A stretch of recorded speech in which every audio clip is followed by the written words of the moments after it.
other countries. I've personally heard that quality of education, quality of study is far more better in comparison to other countries.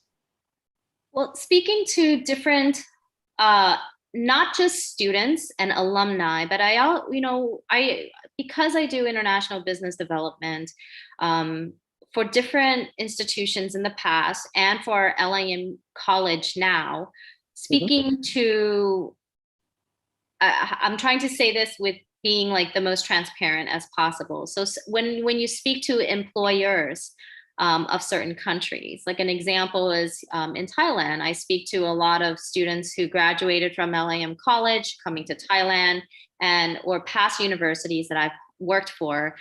Speaking to the employers, they say that the rigorous curriculum of the US and the things that you have to go through in the US, when the students come back from the US, they say students are more prepared for the workforce. So a lot of companies or employers are looking for students from the US because culturally, now I don't know if it's a good or a bad thing, but culturally the US is relatively, will groom you to have that 40-hour work week. The culture is like, you call it a little bit of a grind, right? So yeah, with LIM College, we're in New York City. If you're interning in New York City, it's, definitely, we call it the grind, meaning, New York is the city that never sleeps. It's vibrant.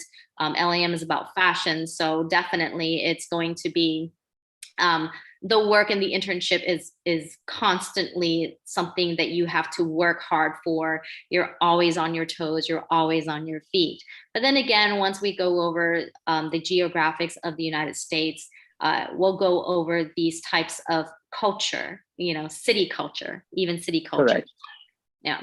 So employers do look forward to students coming from the US because they're used to having that 40+ hour work week.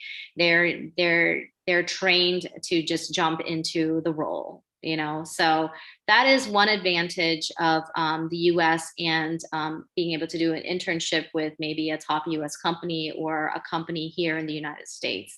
As for other countries, I'm sure everyone else will go through the benefits of the other countries as well. Yeah, we'll be discussing Canada, UK, other countries in detail. Another question that pops into my mind, Pim, is about career prospects. A lot of students, especially international students, go abroad considering career prospects. And that's a very vital question to all of our people who are part of this session today. What sort of career prospects, how good, how bad are the career prospects for international students specifically in the US? It really depends on what you are looking to study, what you want to study. And I will go over this with the whole US presentation. Okay. Depends on, there are students out there, you guys are so young. There are students out there who it's okay, you don't know what you want to do. So you might want to pick a college or a university that focuses more on general education for you to help you find yourself. And it's up to you and your personality and who you are as a person, what type of environment you need to be able to help support you. Now, for those students who know exactly what they want, exactly what they want to do, what they want to study, the career they want to pursue, it really depends because you have students. An example is if you have a fashion student, you're not going to put them in a small city. You're going to put them in New York City because that is the fashion capital of the world. You're going to try to get into a school in New York City because all the internships for global fashion brands will be in New York. If you have somebody who is into technology, depending on what they want to do, in the technology realm, you can go to a smaller city like Portland, like Oregon. Now they're smaller, but at the same time, they are the hub for technology. So it really depends on what you want to study. And the internship and career opportunities are depending on what you want to pursue. So I wouldn't necessarily pick what is the most popular city for me to go to. The question is, what do I want? What do I want to pursue? What career? What are my dreams? What are my goals? And what city fits my career, dreams, and goals? And if I am one of those students who I don't know what I want to do yet, what is the best environment for me to thrive in as a person, to find what I want to do? So there's, it just depends on what type of student you are. Got it. Absolutely. Some wise words up. And I completely agree and completely resonate with what you just said. So there are myths about around studying abroad.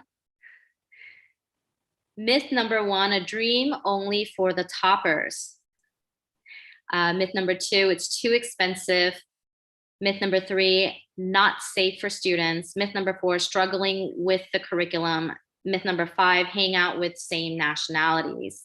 For myth number one, a dream only for the toppers. I can tell you right now, I was never a topper, but at the same time, I was able to find my way and find myself in university. If you work hard and if you are consistent, work with your counselors here at iSchoolConnect. They can advise you to help you get to where you need to be. And where you need to be, you might start. Some students are toppers and they are going to go into the schools that every parent dreams of, that every student dreams of, but majority of the time, get into a school that is good for you and your development and your growth, and also your price range. Don't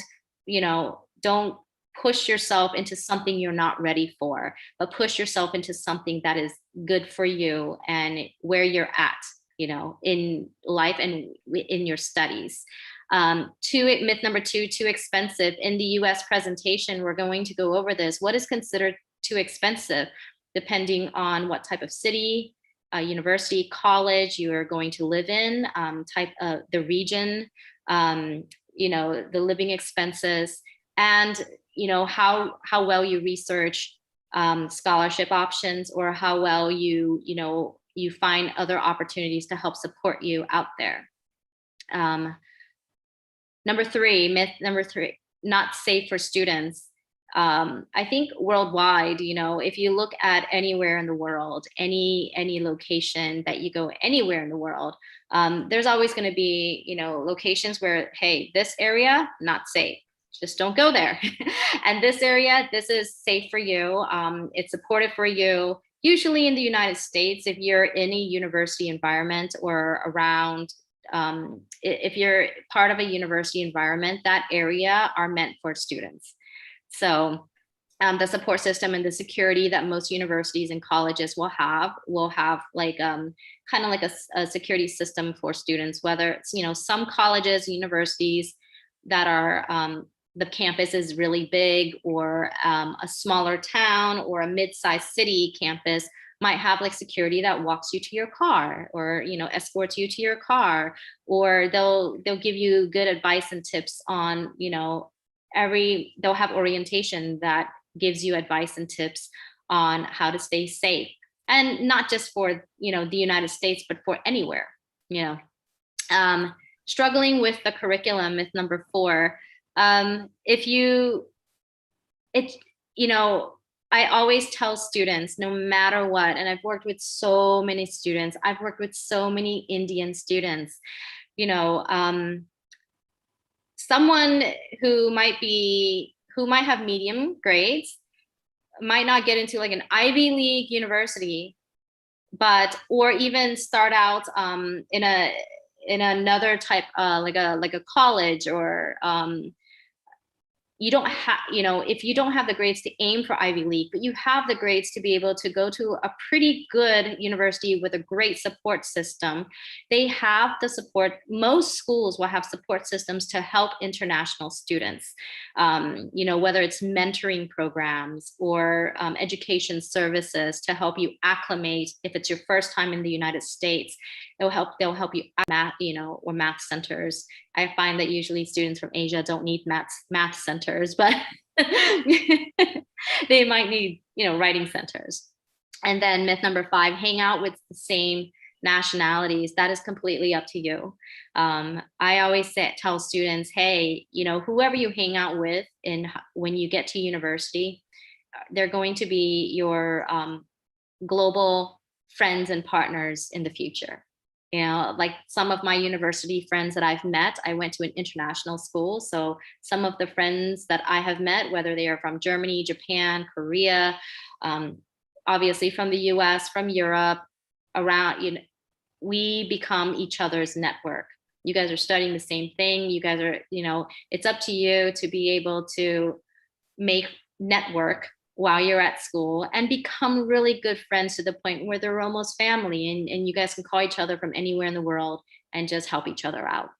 So Absolutely. yeah, so university is not just going there to study, but it's also a way to grow your global network. And this is what I tell students all the time. Correct, correct. And engaging with your fellow peers from other countries improves your perspective. Again, you get to learn a lot about other cultures, how people react, how people engage, how people, again, it helps with your negotiation skills when you are actually in the real world. So that has a lot of advantage.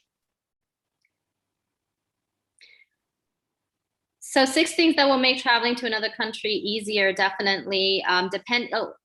You have certain things here that no matter what country you go to or what city you go to, whether it's the US or anywhere in the world, please look into everything that they say here, like get your own transport. Obviously, we just covered learn to network. Pack smart. What is packing smart? Right? You know, there would be a list of things, and I'm sure your, you know, iSchoolConnect counselors can definitely help you and guide you in that. And universities usually would have a checklist for you and provide it for you, or you can request for one if they haven't given you one. Or if you have a counselor that you work with, definitely talk to them and say, okay, what are the necessities that I need to bring as an international student? I love to travel while you can, especially in the United States. If you're traveling in the US or you're anywhere in the world, you have access to other cities, states, provinces. While you're there, make the most of it. You know, I know we're in the midst of a pandemic right now, but but countries are opening up. Europe is opening up. The US is opening up. With the vaccinations and everything. So depending on the situation, where you're going, look into that. Share a rented space. I know this sounds funny. When I was in university, I love the condo we were at, but there was 8 of us in one condo, and those are my sisters for life. You know, sometimes they become like your best friends and almost like family, and that's a part of your network too. You learn how to navigate in shared spaces together. That also helps you not just during university, but in life, in being able to connect and adjust and adapt to different personalities, people, and situations. Learn the metric system. That's vital, yes. Yeah, that was something that, you know, it was the opposite for me. So definitely yes. So these are very good advice, and the get your own transportation we'll go over soon. Yes.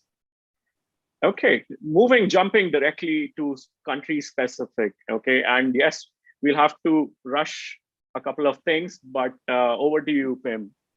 Yes. So I think we're going to go more specific into the United States right now. Okay. Okay. So the reason why I wanted a brief overview of the regions of the United States is because I wanted to cover some of the popular cities in each of the regions. So know your regions when you go to the United States.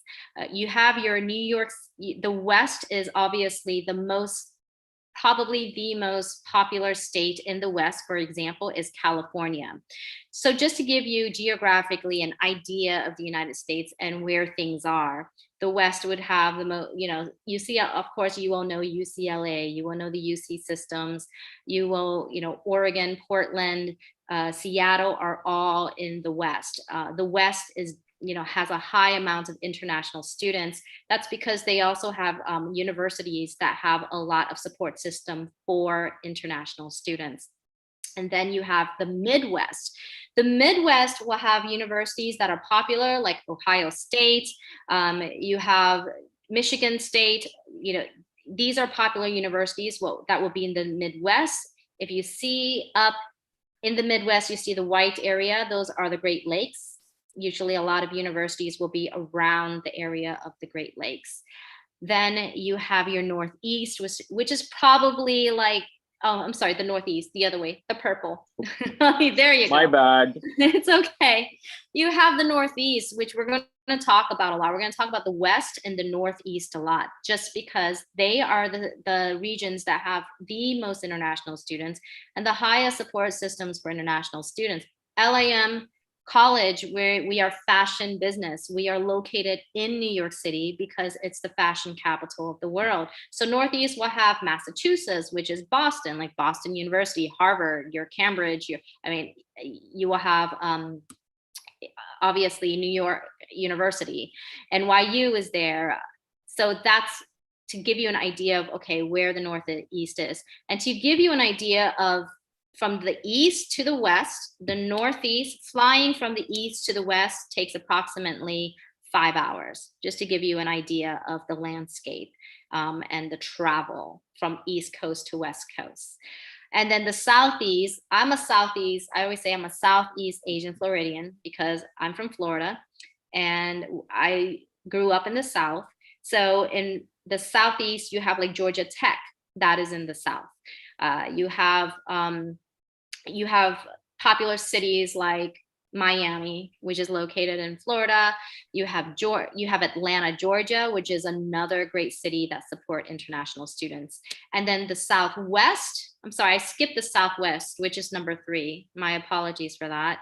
Has Texas. You have cities like Houston, Texas, Dallas, Texas, that have large universities that will help support international students as well. Okay. Next Wonderful. Slide. That's a very detailed approach and a very systematic approach to defining regions and various universities. Yes. And we're going to start off with the mid-sized cities in the United States.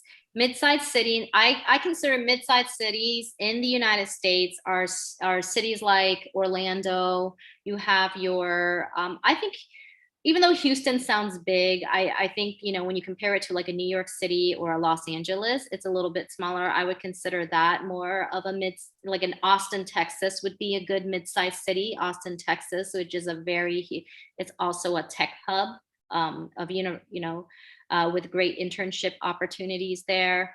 So mid-sized cities in the United States, those are examples of mid-sized cities. A lot of you are looking to study and score an internship that will help you for your future, and also maybe OPT opportunities. OPT is optional practical training, basically being able to legally work in the United States after you graduate, maybe for up to a year or more. So mid-sized cities, please look in. Some will have mass transportation systems, but most do not. For mid-sized cities, with the slide before, when it says look into transportation, if you don't know how to drive, you might need to learn how to drive. So you might need to if you're not learning how to drive while you're in India and you go to the United States, you might need to look into setting up a time and looking into the rules and regulations of getting your driver's license in the United States, learning how to drive and to navigate the landscape. Because if you are taking public transportation, it can either be very dangerous or it could be extremely expensive if you're taking an Uber from place to place. Because mid-sized cities usually, if you're not driving, it's going to be expensive for you. But if you drive, you can save a lot of money.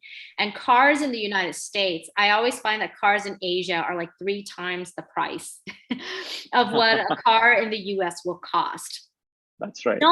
Don't go for a brand new car. You can go for like a really good secondhand or used car that you can purchase. That will probably be 3 times cheaper than a decent car that you would get before you would even come, that would be more expensive in India. I always joke around and say, here in Thailand, I'm actually in Bangkok right now visiting family, but in Bangkok, a Toyota Camry is 3 times the price of a Toyota Camry in the United States. That's just an example. Wow. To be able to drive certain cars here in Bangkok, you would have to have a lot of money. To be able to drive those cars in the United States is actually might be within your budget. So do that research in that city. Look at car prices of secondhand cars, and if you don't know how to drive, look into learning how to drive, or learn how to drive before you get to the United States and get yourself an international driver's license. Okay.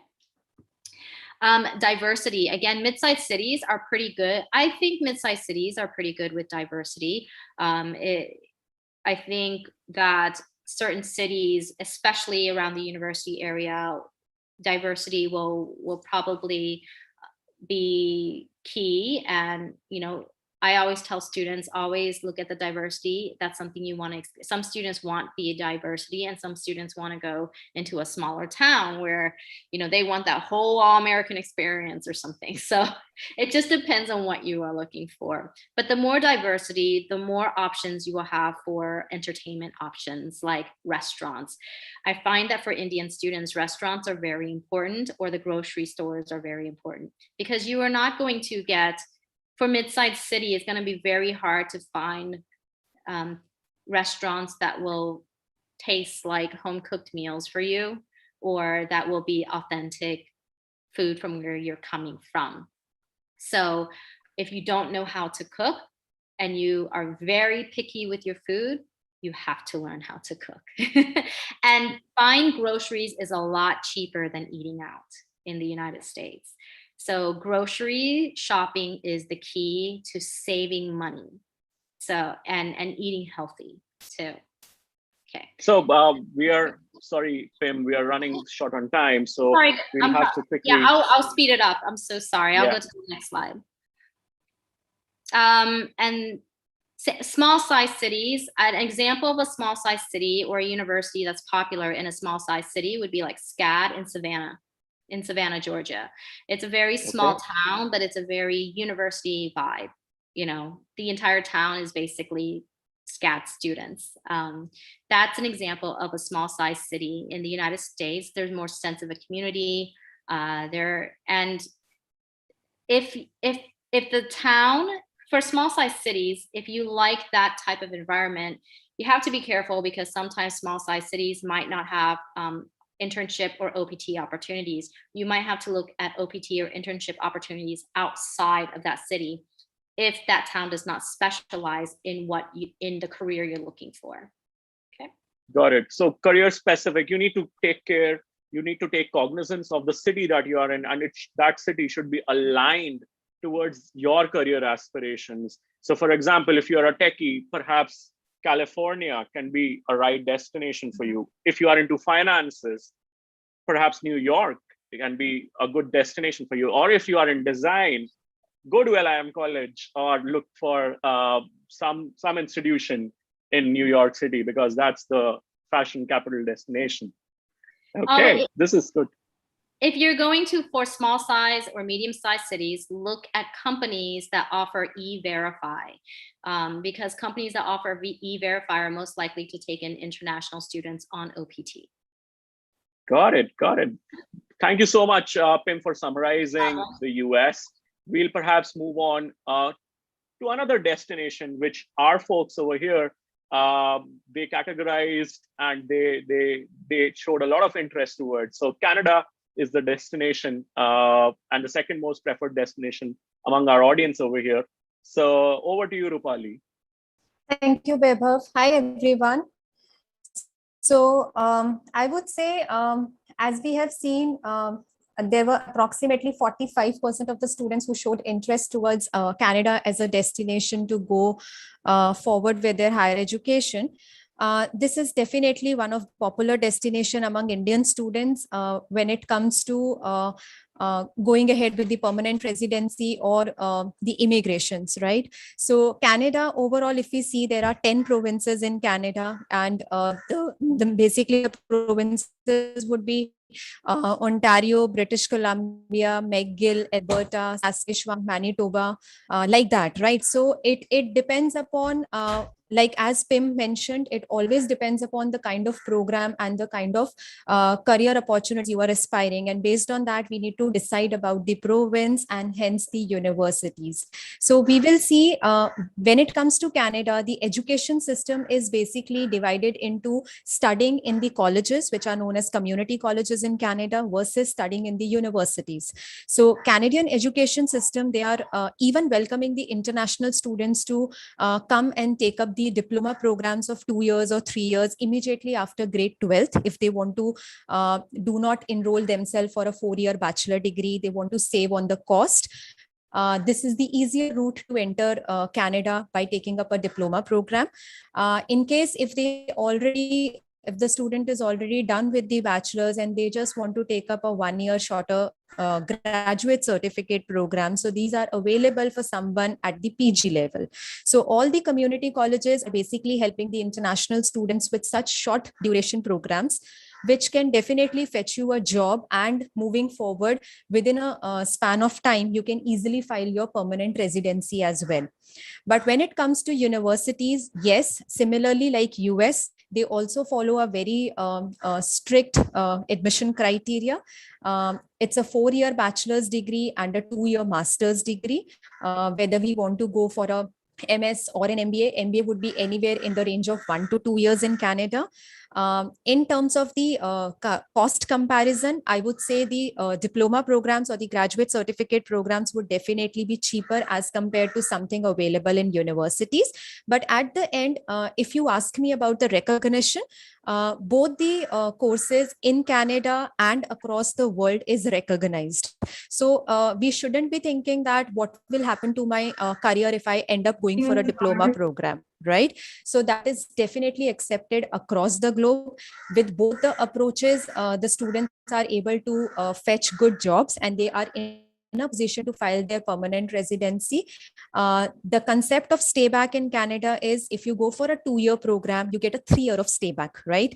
And if you go for anything less than 2 years, your stay back is equivalent to the program duration. So this is the plus point, which is welcoming most of the Indian students.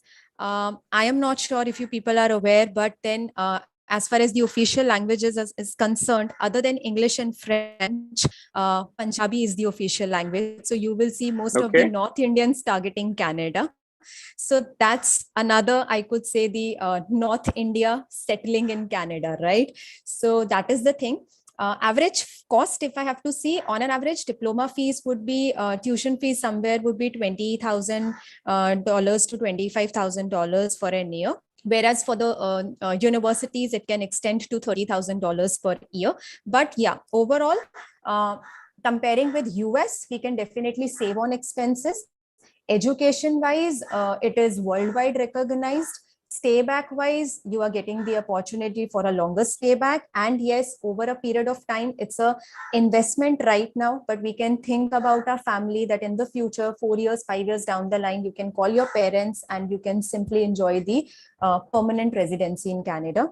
I would say the top courses and industries in Canada would be business. I like basically the engineering programs like computer science, mechanical engineering, and so on. Science programs, I could see many students asking about pharmacy, psychology. Yes, this is the country where you can look for psychology or pharmacy programs as well, even public health. And the industries would be the relevant, like business, then it is banking and finance, the computer, IT, hospitality is one of the preferred industry in Canada as well. So overall, yes, any student from this background targeting Canada, this is the destination for you all. Got it, got it. And where does the UK stand in comparison to the US or Canada? We see that UK was the third most preferred country among our audience. And in terms of student volume as well, UK is pretty vibrant and pretty popular. So what's your opinion about the UK? Yes, so UK, I would say definitely UK has like most of the Indian students have started opting for UK, either purely applying to only UK or as a combination with Ireland, or sometimes they keep a combination with US as well. Because when it comes to going for a course which falls into a specialization or very niche and specialized programs, US and UK are the destination where we can think about the program and we are there. We have so many universities in the US and UK with generic as well as specialized programs. So that is where UK has definitely becoming a preferred destination among international students. And with this new stay back option of getting a 2-year stay back post your course completion is also welcoming the international students to explore UK because education wise, the quality, the entire recognition, everything, it is at par with other destinations. The plus point of UK, I would say, is bachelor degrees are just 3 years. So obviously you are saving on 1 year if it is like as compared to US and Canada. The same goes with masters. Masters degrees are generally 1 year in the UK. So again, if I'm going to US, Canada, Australia, I will have to spend my 2 years of time and money to complete the program. Whereas in UK, I can have a 1-year master's degree. And most of the students, they generally think that whether my 1-year master's degree would be acceptable across the globe or not. But yes, these degrees are worldwide recognized. It's just that the 2-year curriculum is compressed and that will be taught to you in a 1-year span, whereas 9 months is purely your course and the last 3 months would be your elective or major in any specialization you are looking for. Top courses, I would say, in the UK is again the same, like most of the students targeting UK are basically for the MBA or the business related disciplines. Engineering is a popular destination among all the, is a popular discipline among all the destinations. When it comes to science related programs, or we have started seeing students targeting architecture in the UK, there is psychology in the UK. We can also look for law. Like most of the students targeting law, we can definitely keep UK as an option for them because our current degree is definitely acceptable to take up an LLM in the UK. So that is where UK, in terms of the cost wise, you will see the average living cost in the UK is somewhere around £12,000 for a year. If we see the tuition fees, that would be anywhere starting from 15,000 to 30,000 pounds if it's like a UG or a PG program, and the same goes with approximately UG as well. So in Indian rupees, if I have to say, a 3-year program, bachelor's program in the UK could be anywhere around 40 to 45 lakhs, or max within 50 lakhs you can complete, whereas the master's around 30-35 lakhs if you're going to really a ranked university and there are no scholarships. So yeah, that could be the average budget, and the industries would be the same. I would say IT, fintech, the business related programs. UK, again, it is having an options open for, as I mentioned, the law discipline. So that is where this destination is very popular among the international students, specifically Indian students. Got it. Right. Then we have, Rupali, a couple of obscure, I won't say obscure, but again, these destinations, considering Australia and coming next to Europe.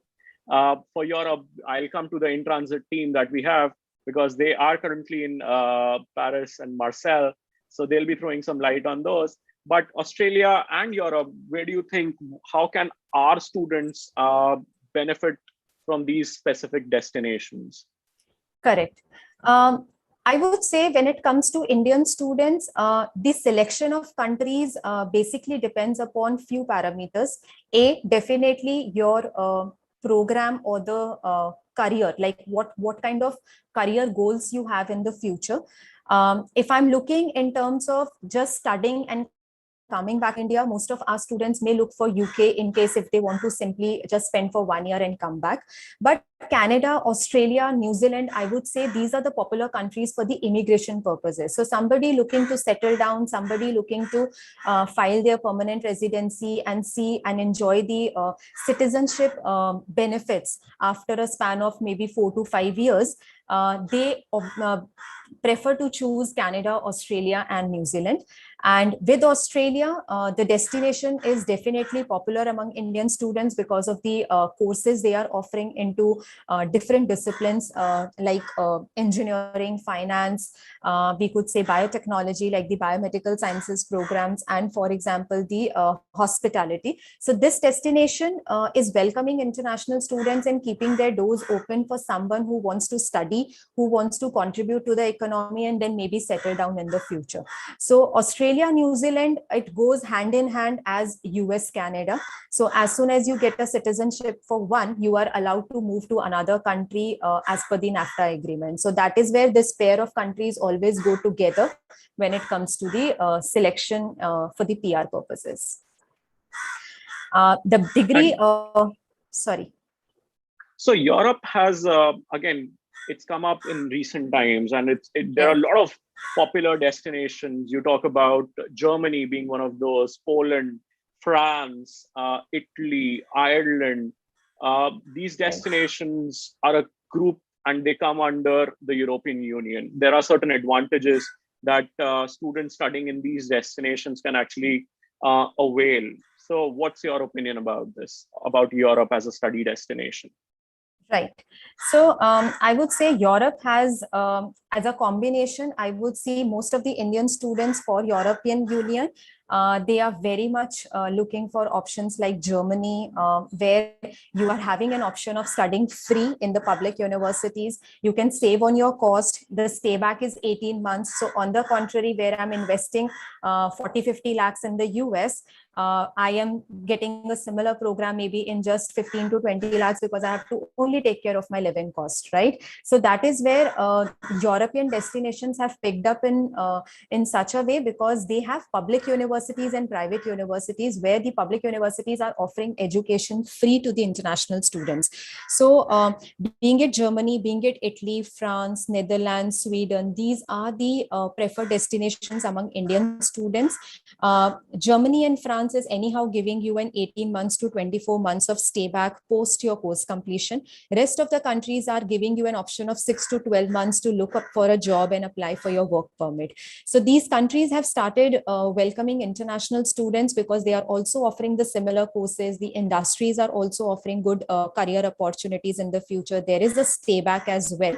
It's just that I have to spend less and I can enjoy the same benefit. But yes, if it is free education or if it is less expenses, the only demand or the only criteria which they look forward from the Indian students is good academic performance. So if I'm really good, if I'm really having a good CGPA in my during my academic performance, I can definitely study in the Europe. The only challenge I think about Europe is, which is definitely a myth, that yes, definitely the students going to Europe, they need to be open to learning the local language of the country, because your entire programs will be taught to you in English. But to survive in that community, to look up for the employment options, the employer prefers if you know the local language. So that's, if the students are open, Europe is the perfect destination.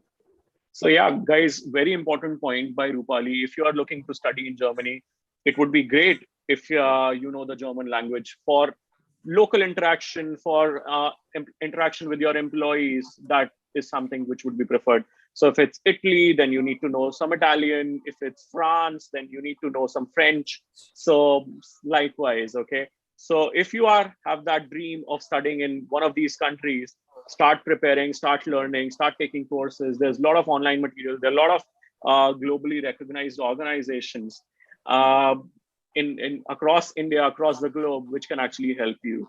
So talking directly from the horse's mouth, right? We have some great folks from the in-transit team with us. Okay, so Ria, Ruchika, you guys, if I'm not wrong, are in France right now, right? Yes, we're both in Paris.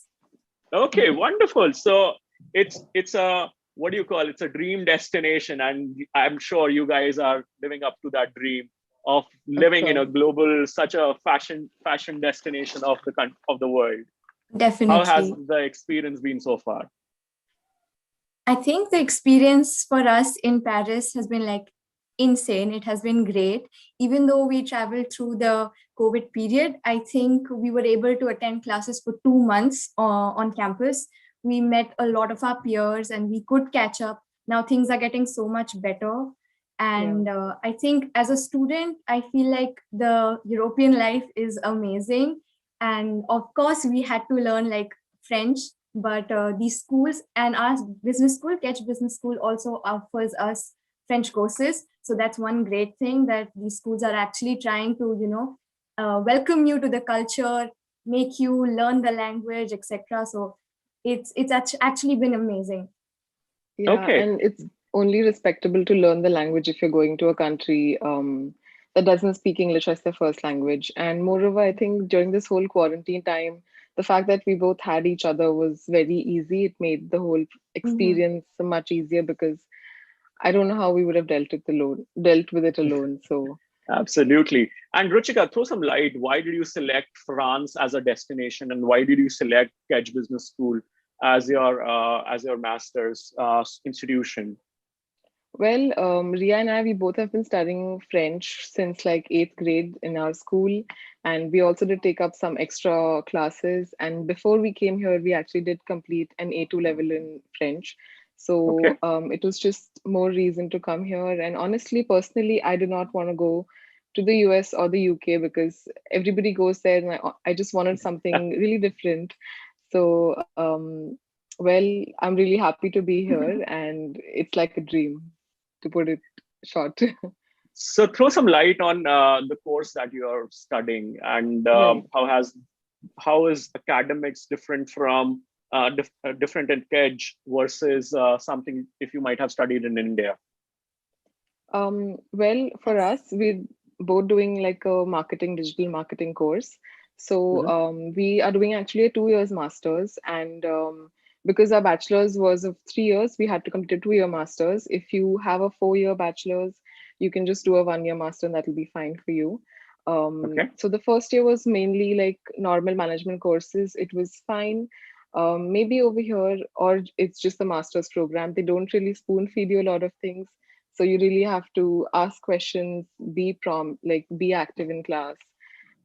That's what I experienced. Maybe Dia can share hers. Yes, in fact, for me, I think I chose France because I actually researched a lot about UK, US before choosing France. And I realized that, as Pimlak was saying before, like if you don't really know what kind of specialization you want to do, it should be, you should choose a course which gives you an overall range of things to do. For me, I knew that I wanted to do something in digital marketing, but not as specific as the courses in UK. Like UK had really, really specific courses, and I didn't know if I would actually commit to learning just one part. And Kedge offered me an amazing course, which is an overall development in digital marketing. And that's exactly why I was like, why not? And plus, because I had been learning French, it got way more easier for me to select France as a country, because I knew that if I add one more language to my whole entire resume, as well as personality, I think it's going to be great. And as Ruchika said, we're doing a 2 years master. So the first year right now, which we just completed, was a generic makeup 1 year course that we would have done otherwise if we were doing a 4 year bachelor's. And then the next year would be a specialization just in digital marketing. And you guys run a wonderful Instagram channel, okay, called as In Transit. Okay, so I request all of you guys who want to learn about France, want to learn about Via's and Ruchika's experience. So join In Transit on Instagram. You can find their handle is mentioned on the screen. So do follow them, and they share lovely content. They share lovely experiences. Okay, Thank you, great. Vaibhav. Thank you so much. Lovely to have you here, Ruchika and Ria. Guys, we'll shortly be beginning with our next very vibrant session where we have another guest panelist directly from Kaplan Test Prep who will be joining us, and she'll be telling us all about Ielts and Toefl and what should you select, what exam should you be giving. So stay tuned with us for another 2 minutes, and we'll be joining and we'll be telling you all about Ielts and Toefl exam. As promised, we have a wonderful giveaway for all of you. So we are giving you a holistic study abroad guide, and you can download that by just simply filling this feedback form. The link is mentioned on your screens. So just type in bit.ly/isc_fest_feedback_day_1. That's quite a mouthful. Okay. So the team has shared the link in the chat as well.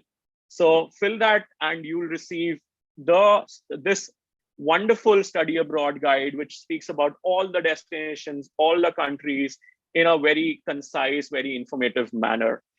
And I would like to thank all our panelists, wonderful panelists that we had here. Thank you, Pimla. Thank you, Rupali, for joining us today. Thank you, Ria, Ruchika, for giving such insights on your experiences. And I'm sure all of you might have taken certain great insights through our panelists, through the session that we did. But stay tuned for our next session, and looking forward for you all to joining our next session, which is on IELTS and TOEFL. Thank you all. Thank you. We'll be starting soon, very shortly. Thank you all for joining. Thank you. Thank you.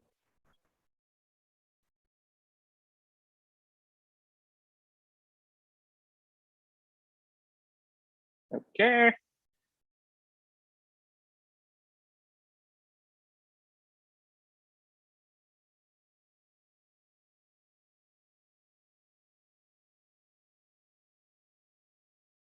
So we'll shortly be beginning our session, which will actually decode a lot about tests. So tests, I'm sure you guys are aware that there's a lot of myth around which test do I need to give?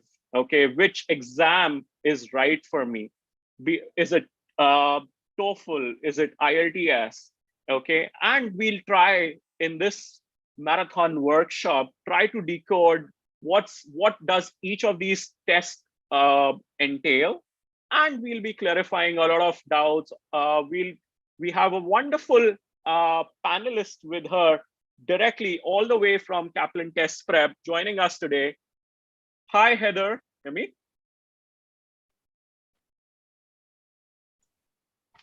Good morning. Hello, everyone. Wonderful to have you, Heather. Thank you for having me. Okay, so a bit of background about Heather. So Heather herself is a 99 percentiler for the ACT exam, and she has helped across her tenure thousands of students take up that skill, learn about IELTS, learn about TOEFL as an examination. She loves teaching students and love teaching students how they can actually attempt answering incorrectly. And again, she herself was a pre-college live online teacher of the year in 2019. Okay, she's been with Kaplan for almost 11 years. That's more than a decade worth of experiences. Yes, and she's been helping students how to find answers to those trap questions. Okay, she teaches a lot of stuff related to SATs, IELTS, TOEFL, IELTS examinations as well. She loves drinking iced coffee even during winters. So something which I too love. So something that we have in common. Okay. And she has also taught at several kindergartens, and she has 3 kids. Again, she teaches them, and all of them are homeschooled. So lovely to have you here, Heather, and looking forward to learning a lot about the IELTS and the TOEFL exam. Thank you so much. I appreciate that warm welcome. Okay, so we have a quick poll for all of you guys. This poll, you'll have to answer which test, if you are planning for study abroad, which test among these 2 are you planning to take? And this will give us some sense as to what should we focus upon. Although we'll be covering both of these tests and Heather will be covering both of these tests in detail.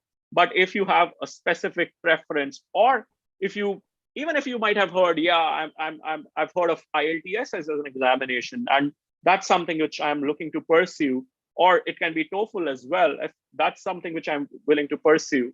So select which examination you're looking to pursue, and we'll perhaps clear your myths, clear those doubts across those.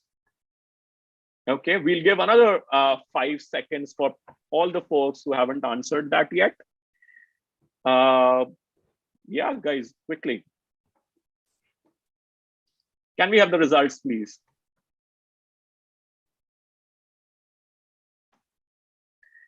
Heather, it seems a large chunk of our population, our audience, needs information or is looking for information around the Ielts.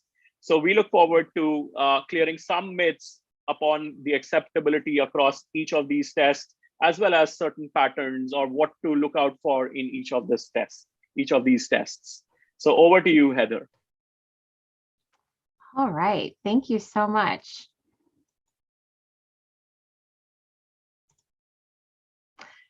So just in case some of you are undecided about which test to take, I know some of you may know exactly what test to take, and some of you may be wondering, which test is better for me.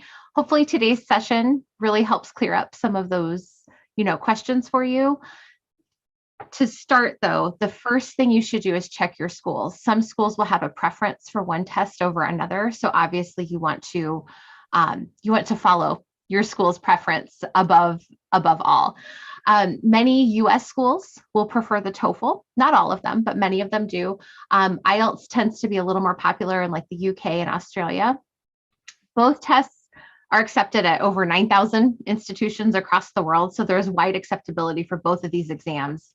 And if your school doesn't have a preference, you should take a practice test for each and see which one is better suited to your strengths, because some students will just naturally do better at the Toefl and others will naturally do better at the Ielts. And we'll cover some of the main differences between the tests, but that's a great place to start if you're unsure. Start with your schools and start with your strengths. So we're going to talk about both exams, but first up, we're going to get an overview of what the Toefl covers. So Toefl stands for the Test of English as a Foreign Language. And it's designed really to measure your ability to understand English as it's used in a North American academic setting, like at a university. The test is internet-based, so we're going to be talking about the IBT, the internet-based exam today. And it really is a direct measure of your ability to communicate. There's 4 main components. There's reading, listening, speaking, and writing. And it's important to know too that this test, it tests integrated skills, which means there's no discrete point testing. And that means that there's not explicit grammar rules tested, for example. It's all tested through how you communicate. So they'll look at your grammar based on how you're writing and how you're speaking, and during the 4 different sections of the test. So the reading section is up first on the Toefl. It's 30 to 40 questions, which gives you a time range of 54 to 72 minutes, depending on the number of questions. There'll be 3 to 4 passages, and you will respond to 10 questions per passage. Then you'll move into the listening section, and this test is 41 to 57 minutes long, depending on if you get, closer to 28 or 39 questions. And this is a time where you will answer questions about brief lectures or discussions in a classroom. The speaking section contains 4 tasks. This is a shorter portion of the test. It takes about 17 minutes. One of the tasks will ask you to talk about something familiar, so just a little more casual. And then 3 other tasks will be having you discuss material that you read and listened to. And then finally, the writing section. There's 2 tasks. We're going to take a closer look at both of those very shortly. They'll allow 50 minutes to complete the tasks, and you'll be reading a passage, listening to a recording, and typing your response. So this is one of the differences between the Ielts and the Toefl, is that the Toefl is based on the computer. So you want to consider your typing strengths. Many people type faster than they can write, whereas the Ielts can be given on the computer or paper. So consider that, when you're looking at the differences between the tests. Now, everyone wants to know about scoring, I'm sure. So the scoring is based on a 0 to a 120 scale. We can see our bell curve here. The 50th percentile is around an 88. So that's a decent starting place. Many of our top tier universities, though, are going to require something a bit higher than the 88. The more competitive the school is, the higher the score requirement is going to be. And if you can aim for 100 plus, that's going to be sort of a widely accepted score across many of the universities that we have here. So how do you know then what's a good score? We talked a little bit about how to determine what test to take. So once you've decided the Toefl is the test for you, for example, then you want to take a look at your schools and then see what the average school score is at your target program. And that would be your main goal. But then you can see here based on this chart that if you just move up slightly, right, you're moving into an area where you're having a definite advantage over the other applicants. And that can never hurt, right? So going up 3 points gives you a boost, and then 10 more points and 15 more points. So the further you move up the scale, obviously the better. And then on the flip side, if you're a little bit below, that doesn't mean that you won't be admitted, but it's a little bit of a disadvantage in terms of your application process. So now that we have an overview, let's take a closer look at each of these different parts and kind of what to expect on the reading, listening, speaking, and writing. So the reading test is first, and you can always expect these exact 8 question types. Knowing what to expect on the test is a huge component in your confidence when you go into the exam, because you'll know what to expect. There won't be surprises for you. The 8 question types are author's meaning. So those tend to ask about why an author did something. There are vocabulary questions, detail questions. Some questions will ask you to make an inference. Others are about the structure and organization of a passage. And then we have the fun not or except questions. So those require you to kind of switch your thinking. Usually you're looking for the answer that's true, but if it's a not or an except question, you have to choose the answer that's false for those. Then there's also drag and drop questions, and those, they can be table completion or summary type questions. Now these 8 questions are going to be distributed across 3 main categories. So there's language use, basic comprehension, and reading to learn. I know this might be a lot to take in. The more you practice and get comfortable with this exam, though, you'll just start to know all of these things about your test. So language use questions tend to be first, and they make up about half of the total reading score. These questions are going to be primarily vocabulary, author's meaning, and organization questions. And you can see on the chart here the number of questions to expect, and that's per passage on the test. Then you're going to have your basic comprehension questions. Those are going to be about 1/3 of the reading section score. And you'll see detail questions here, the not or except questions, which we can also describe as negative fact questions, and then inference questions as well. And notice too, some of these questions will not appear on every single passage, right? Like the not and except and inference, there's a range of 0 to 2. So there may be a passage where you don't actually see a particular question type. Then finally, we have the reading to learn questions. These tend to be at the end of the question set, and these are where the drag and drop questions tend to live. So your table completion and your summary questions.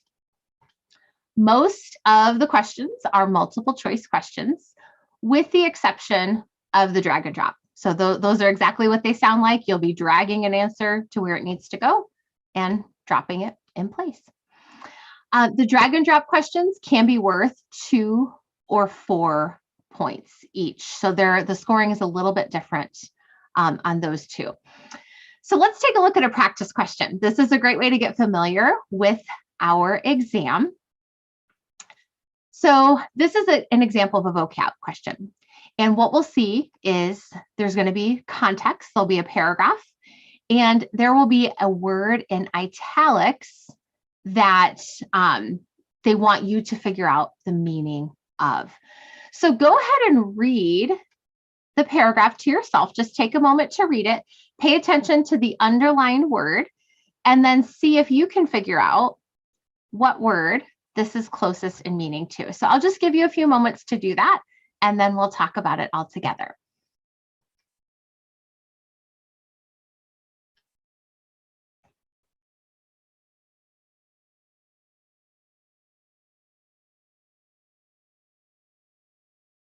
Team, you can use the chat option to answer your questions. Yes, feel thank you. free I to don't think I use- explicitly said that. Yes, and we are seeing a lot of responses by everybody. Excellent. I love the participation and the efforts here. Yes. So what you want to do, these questions are all going to be based on context. So obviously, if you have a strong English vocabulary, that is helpful, but you will be able to use the context of the sentence to help you decipher the meaning of the word. So this sentence in particular, lobsters also consume their molted exoskeletons to replenish lost calcium that is needed for the hardening of their new shells. So the word replenish is closest in meaning to. There's two ways you could tackle a question like this. One is to pretend that the underlined word is a blank, and you could predict your own word for the blank and find the answer choice that's closest in meaning. Or you could simply take the answer choices, plug them back into the sentence to see what makes sense. So it doesn't make sense that the lobsters would reduce lost calcium. The calcium's already gone, so they don't need to reduce it.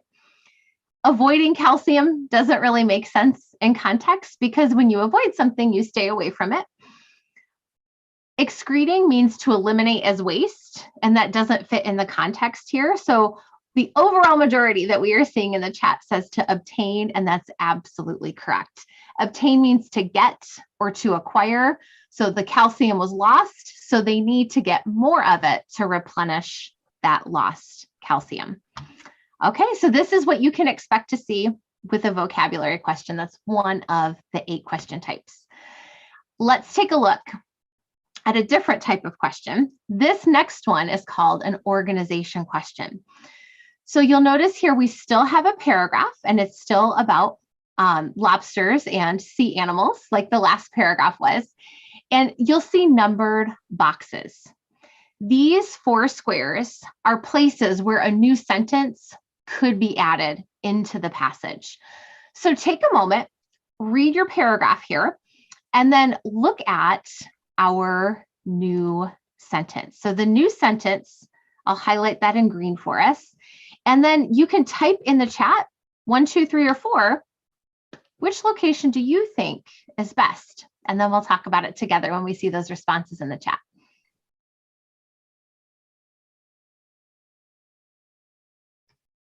So you already see a lot of responses coming in from people. I see a lot of people saying 4. I don't know what the right answer is, but by guessing by the majority, I'll also bet on 4.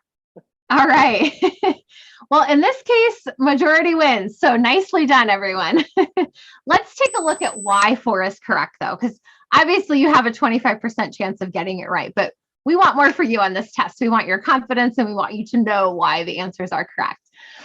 So if we look at the sentence before, we'll just start right here with the word scientists. Scientists now believe that lobsters do very little thinking and feel almost no pain. Tell us in the chat, look at this new sentence. What word do you think is a big clue that tells us where this new sentence needs to be?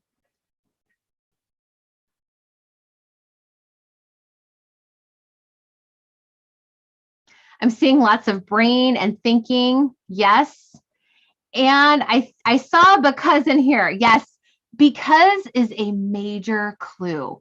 So we know it's on topic, right? Because they're not going to ask you to add a sentence that's not on topic. So it is about the brain and thinking, but the word because, that tells us that that's the effect, that's the why. Why aren't they doing much thinking? This is the cause. And then because is going to tell us why. So there's a connection between those ideas. Why don't the lobsters do much thinking? Well, their brain is no bigger than a grasshopper's brain. So there's a nice connection in the relationship between those ideas. So learn how to find the clues in the passage that will help you know exactly the precise place for the new question. All right, fantastic job on these two. That was fun. After you work through the reading portion, then it'll be time to put your headphones on for the listening and the subsequent sections that come after it. So for the listening section, you will be wearing headphones that have a microphone attached. That way, when you get to the speaking portion, you will be able to speak your responses into that. So the listening section is going to cover 2 or 3 conversations between 2 people. So you'll just be listening to a conversation, and there'll be 5 questions that follow. And then there'll also be 3 or 4 lectures, each followed by 6 questions. So the lectures will be more like something you would hear in a university or in an academic type of setting. You'll notice that many of the question types are the same types of questions that you'll see on the reading test. You've got main idea questions, detail questions, function questions, and inference questions as well. So they'll be testing the same skills, but this time, instead of reading it, you'll be listening for those things in the recording. So let's take a closer look at these question types. So for we still have our language use, basic comprehension, and now instead of reading to learn, we have a listening to learn category. Our language use category is made up of function questions, speaker to listener, as well as text support. Basic comprehension includes things like, did you understand the passage, main ideas, details, and being able to make an inference. And then your listening to learn questions are going to cover content relationships. And those are going to be based just on the lectures, not on the conversation listenings. And you'll see 2 of those per exam. So here is an example of what a listening question looks like. We are not going to listen to a recording right now, just simply because of the size and scope of this event here today. But on test day, you would listen to the recording, and then you would see multiple choice questions that follow. So something like, why does the professor tell the student to be honest? And then you would need to recall that portion of the recording to answer the question. And you can see this is a multiple choice question. You would just bubble it in and move on to the next one. And again, just like with the reading test, the best way to master this is to practice.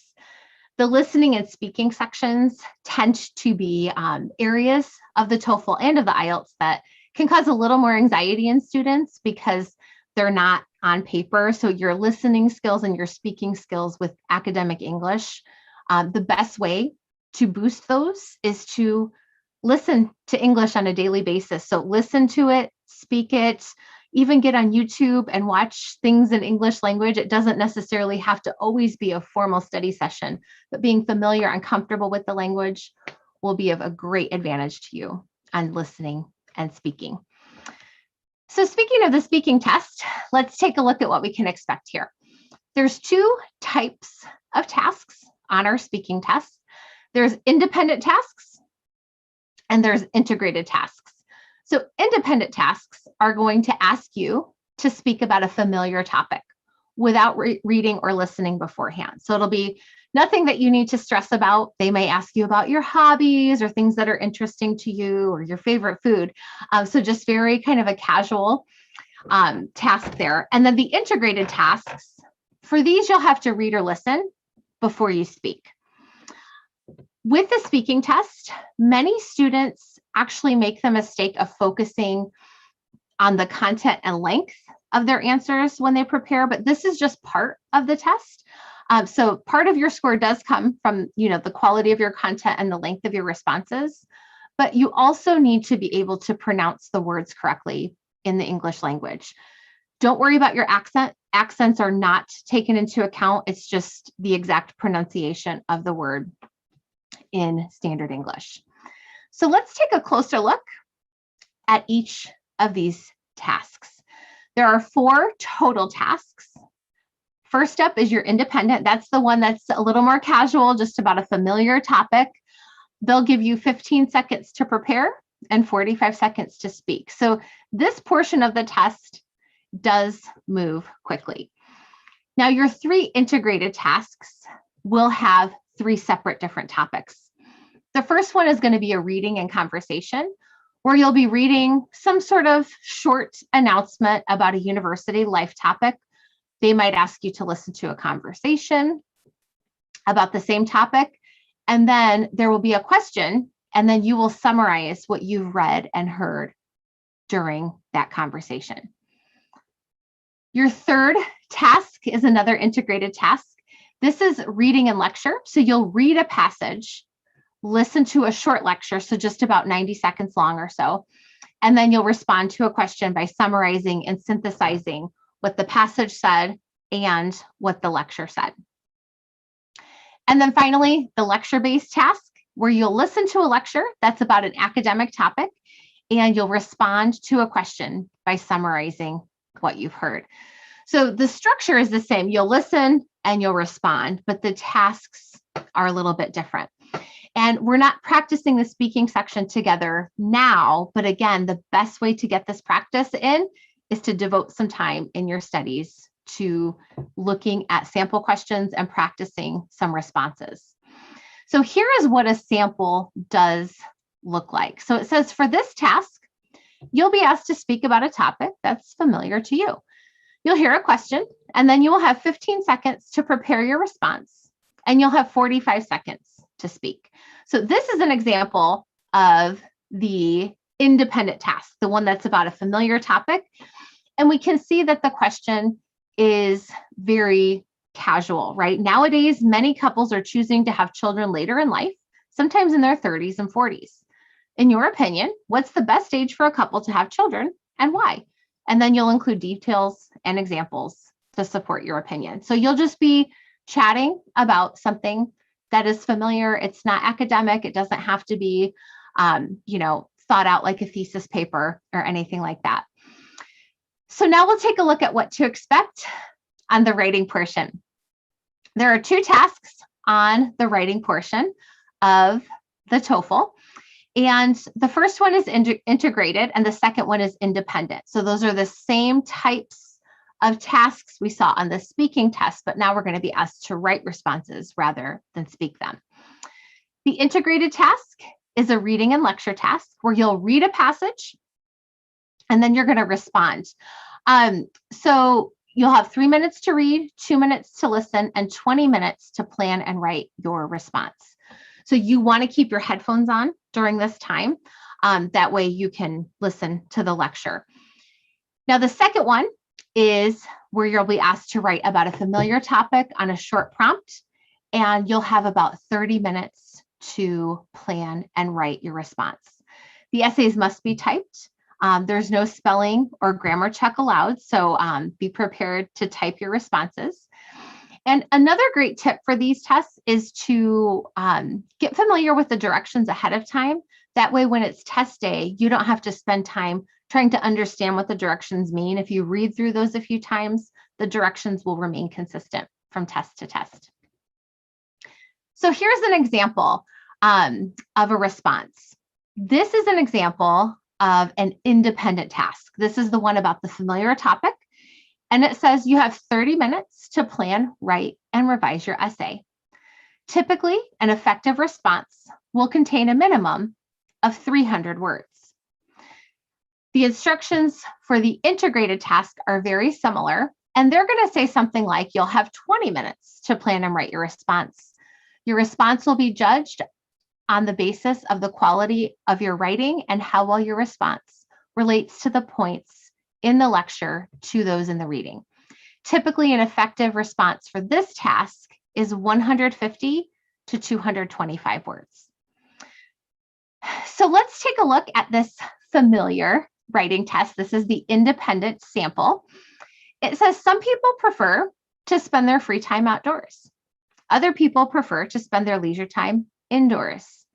Would you prefer to be outside or would you prefer to be inside for your leisure activities? Use specific reasons and examples to explain your choice.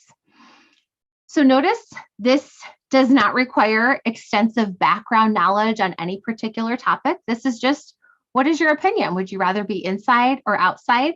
There's no wrong answer to this question as long as you support it with reasons and examples. You will get a high mark. I know this is a lot of text on your screen. We're not going to read this. This is simply a sample for you to see what an example response looks like. It just kind of helps us know what to expect. And when you can kind of see a finished product, then you kind of know what direction you should be going when you write your response. I highly encourage you, though, on your own time to look at some sample questions and responses, though, so you can start to learn the characteristics of a well-scoring response. This response in particular uses a lot of descriptive language, which is good. It has many transition phrases, like there's words like because, in my opinion, I typically prefer. So those types of transition words will always strengthen the quality of your response. And this writer also used good examples and reasoning to support their opinion. You don't just want to state your opinion, you have to really explain to the grader why your opinion is what it is. All right, so that's a lot of information about the TOEFL. From our poll at the beginning, I know most of you were kind of leaning toward the IELTS. So let's take a look at that, and we'll be paying attention to some differences between the two exams. There's obviously a lot of similarities, but the differences could help you sway your decision on which test to take one way or another. So IELTS stands for the International English Language Testing System. And this test is designed to measure English proficiency for educational, vocational, and immigration purposes. This is going to measure your ability to communicate in English across language, across listening, reading, writing, and speaking. Those are the same 4 categories that the TOEFL tests. They'll be in a different order, but they do test the same core skills. IELTS is co-owned by the British Council, and there's a portion in Australia and the Cambridge assessment in English. So for the IELTS, there's 2 types. There is the academic version and the general training version. The academic version is for people that are going to university, applying to higher education or professional registration in an English-speaking environment. It reflects some of the features of academic language, and it really assesses for the university if you are ready to begin studying or training in the English language. That's the goal of the exam. The general training is more for people that are going for secondary education, work experience, or training. And in order to migrate to Australia, Canada, New Zealand, and the UK, it is an absolute requirement. This test is more focused on basic survival skills in broad social and workplace contexts. It's not quite as academic as the academic portion is. The IELTS can be taken on paper or on the computer. So if you have questions about what's available in your area, you're going to want to go to the IELTS website and search for your specific location. Like any standardized test, though, the IELTS, the format of it will remain the same from one test to another, which means the more familiar you are, you'll know exactly what to expect on test day. So a little preparation really does go a long way to sort of calm your nerves and boost your confidence with the test. So here are some general characteristics related to the format of the IELTS. Again, listening, reading, writing, and speaking, the same 4 categories that the TOEFL tests. Listening and speaking are the same for both types of IELTS. So remember, there's the academic and the general training. Listening and speaking are the same. The reading and writing sections are different. So between the academic and the general test, They use different subject matter depending on which type you'll take. The academic test is going to have more academic type passages, where the general one is going to be more applicable to everyday encounters.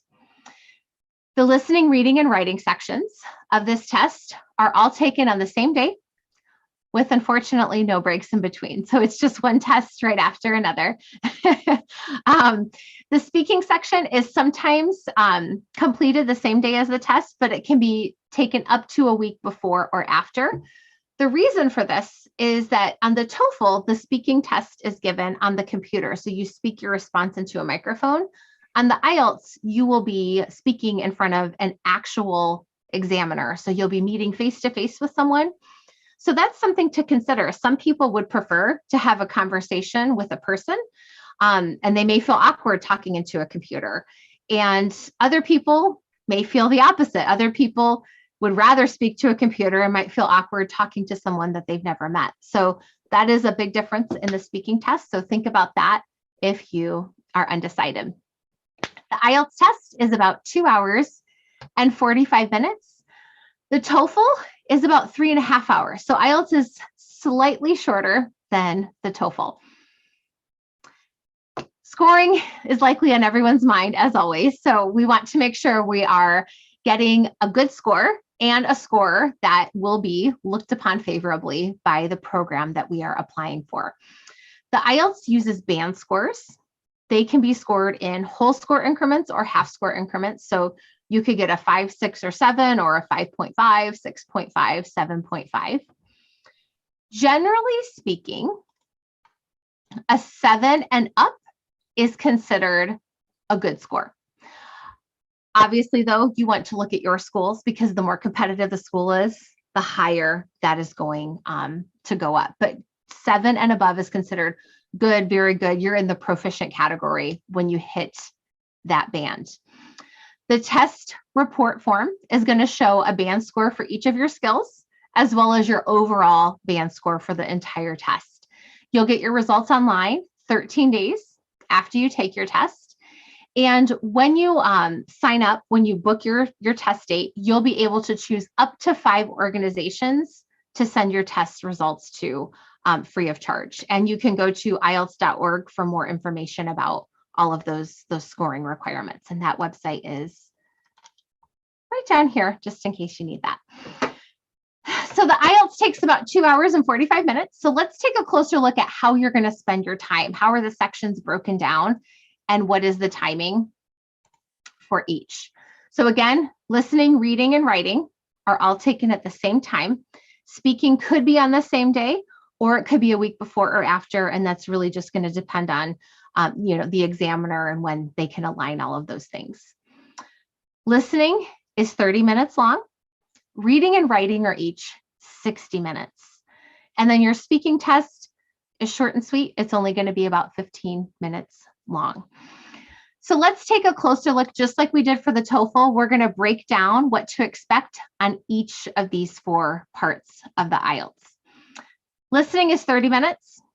The recordings only play 1 time. So because of that, so we can't, like if you're watching a program on TV and you want to rewind it because you missed what they said, that's great, but we can't do that on the test. So it's really important that we know what to expect and what to listen for.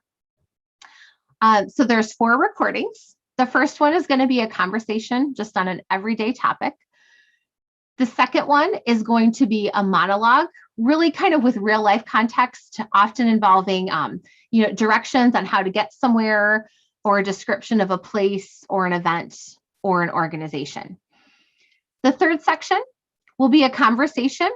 Many times it's going to be between 2 students, so 2 or more people, about an academic topic. Sometimes it'll be a conversation between a tutor and a student. And then section 4 is a long academic talk by one person, which is similar to what you may call a lecture, right? So it's just going to be part of a lecture. Every section has 10 questions that are worth 1 point each. Just as we know what to expect from the recordings, we can also learn what to expect from the questions. So we'll see multiple choice questions, matching questions, plan, map, diagram, labeling, form, note, table, flowchart, summary completion, sentence completion, and short answer. These are a lot of different question types, and right away you may notice that the IELTS does require more of your own responses than the TOEFL does. The TOEFL does have more straight multiple choice questions. So if you're more comfortable picking the correct answer among provided responses, the TOEFL may be easier for you. The IELTS, because of the variety of question types, does require a little bit more writing your own responses. Now, the listening test is not without challenges. Sometimes it can seem like the speaker is speaking too quickly or that the answer isn't clear. Sometimes the topic itself may be unfamiliar, which even though you don't need outside knowledge, it can make you feel anxious if you're not familiar with what they are discussing. And finally, the vocabulary can be difficult to understand as well. The best way to overcome these is to get used to listening and understanding everyday English. So when you're studying, listening to samples, like official samples, and even just watching programs or videos in the English language, that will be of a great help for you. So here's a sample script for a listening test. So again, we're not going to listen to a recording right now, but this is an example of a task. Rather than having multiple choice questions following it, this particular one would ask you to complete a summary of a welcoming speech. And notice the directions let you know how many words or numbers to write for each of the blanks. So this one says no more than 2 words and or a number for each answer. And then there will be boxes on your answer sheet where you will write your answers. So essentially, you're filling in the blanks. You'll be listening and filling in. One thing to know is that ahead of time, they will provide you a prompt that allows you to preview the questions. So you're going to want to learn how to look for keywords. You can even underline portions. So maybe like underline principal, and then when you hear that word, you'll know to go and fill in that blank right when they say it. The best thing to do is to answer as you're listening as much as you can. That way you don't have to remember all of these words on your own, because it's not multiple choice. It's a lot more to remember than just reading and clicking the correct answer. So here's what we can expect from the reading portion. The reading module contains 40 questions.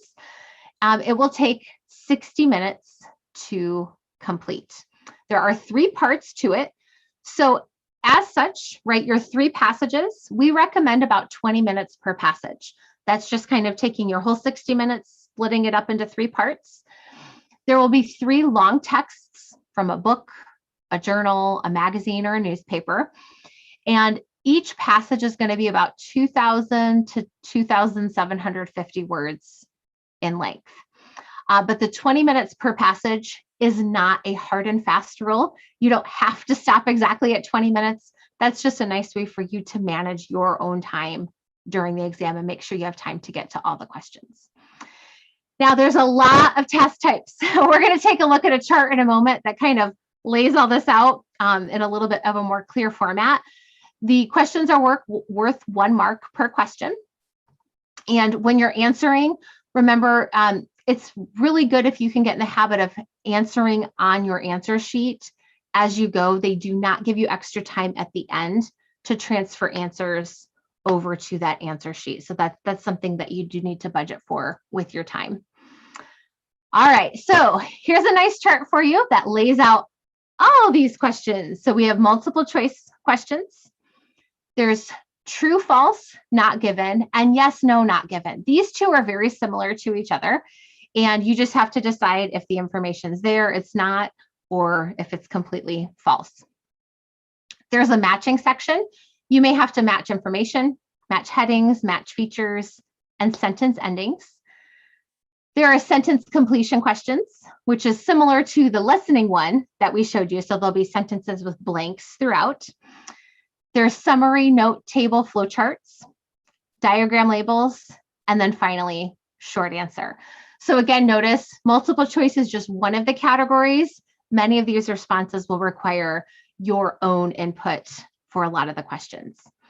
If you can learn how to read a passage in less than 5 minutes, that will give you ample time to answer the questions. That would give you about 15 minutes for the questions for each of the passages and to get those answers down on the paper. So I see a question. Can we solve some sample questions? Yes, we can.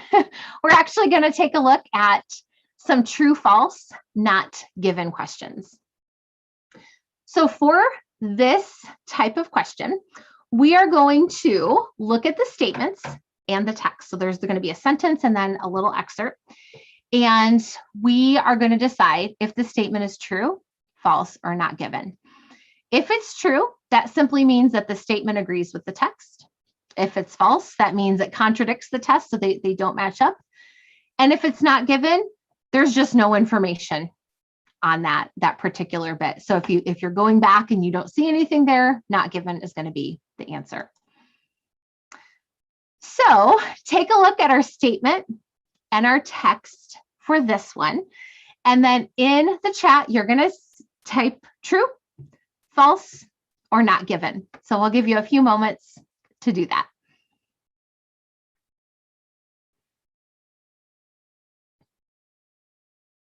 We have a lot of questions coming up related to from students. Okay, so yeah, we'll devote some time towards that as well. Excellent. All right, I'm seeing lots of trues. Yes. So visitors to New Zealand like to become involved in local culture. There is an exact place where we could go. Visitors enjoy cultural activities. So this is absolutely a true statement. Well done. Here is another example. So go ahead and do the same. Read the statement, read the text, and you're going to type in the chat true, false, or not given.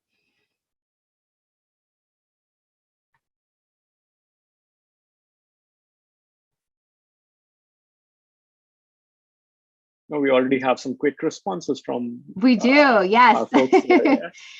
All right, so this is an interesting one. So it says, when climbing at the Big Rock Center, it's compulsory to be attached by a rope. Compulsory means required. So we want to look at our text, and it says using a rope, right? It mentions using a rope for climbing 11-meter high walls. But then it says, or if you want a thrill of climbing without a harness, they have an option for that as well with foam mats so that you can fall and, not break your body. So it is false for this one because of the word compulsory, right? So that contradicts what the passage says. The passage gives us an option. It's not actually required to use a rope or a harness. All right, let's take a look at an example of a multiple choice question. So for this one, go ahead and read through the paragraph that you see. And then in the chat, you're going to give us an A, B, C, or D. This is a straight multiple choice question about the paragraph in front of you.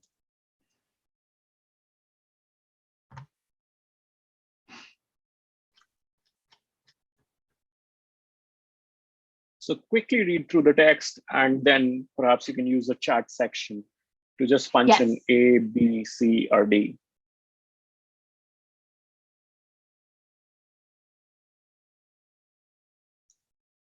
We have our first response in the chat. It's a good one. All right, so when we read this passage, we can see, right, the very first sentence says, why does music make us feel? So we know it's going to be about feelings and music and connections. And many parts of this passage talk about physical responses to music, right? How it makes us feel. It talks about our eyes dilating, our pulse and our blood pressure go. So it talks about what our brain does.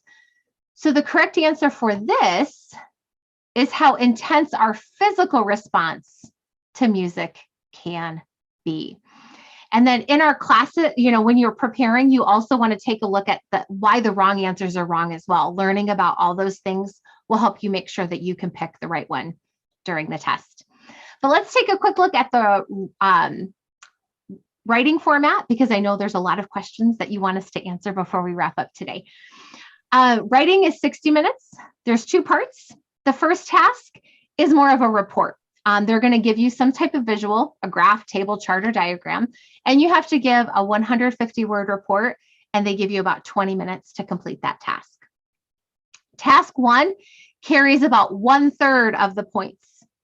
Task 2 carries about 2/3 of the points. So you naturally want to spend more time on task 2 because that's worth more points. Task 2 is going to ask you to respond to a point of view, to an argument or a problem, and they'll give you 40 minutes to do that, and they're looking for at least 250 words in the response. The style is academic or semi-formal, neutral.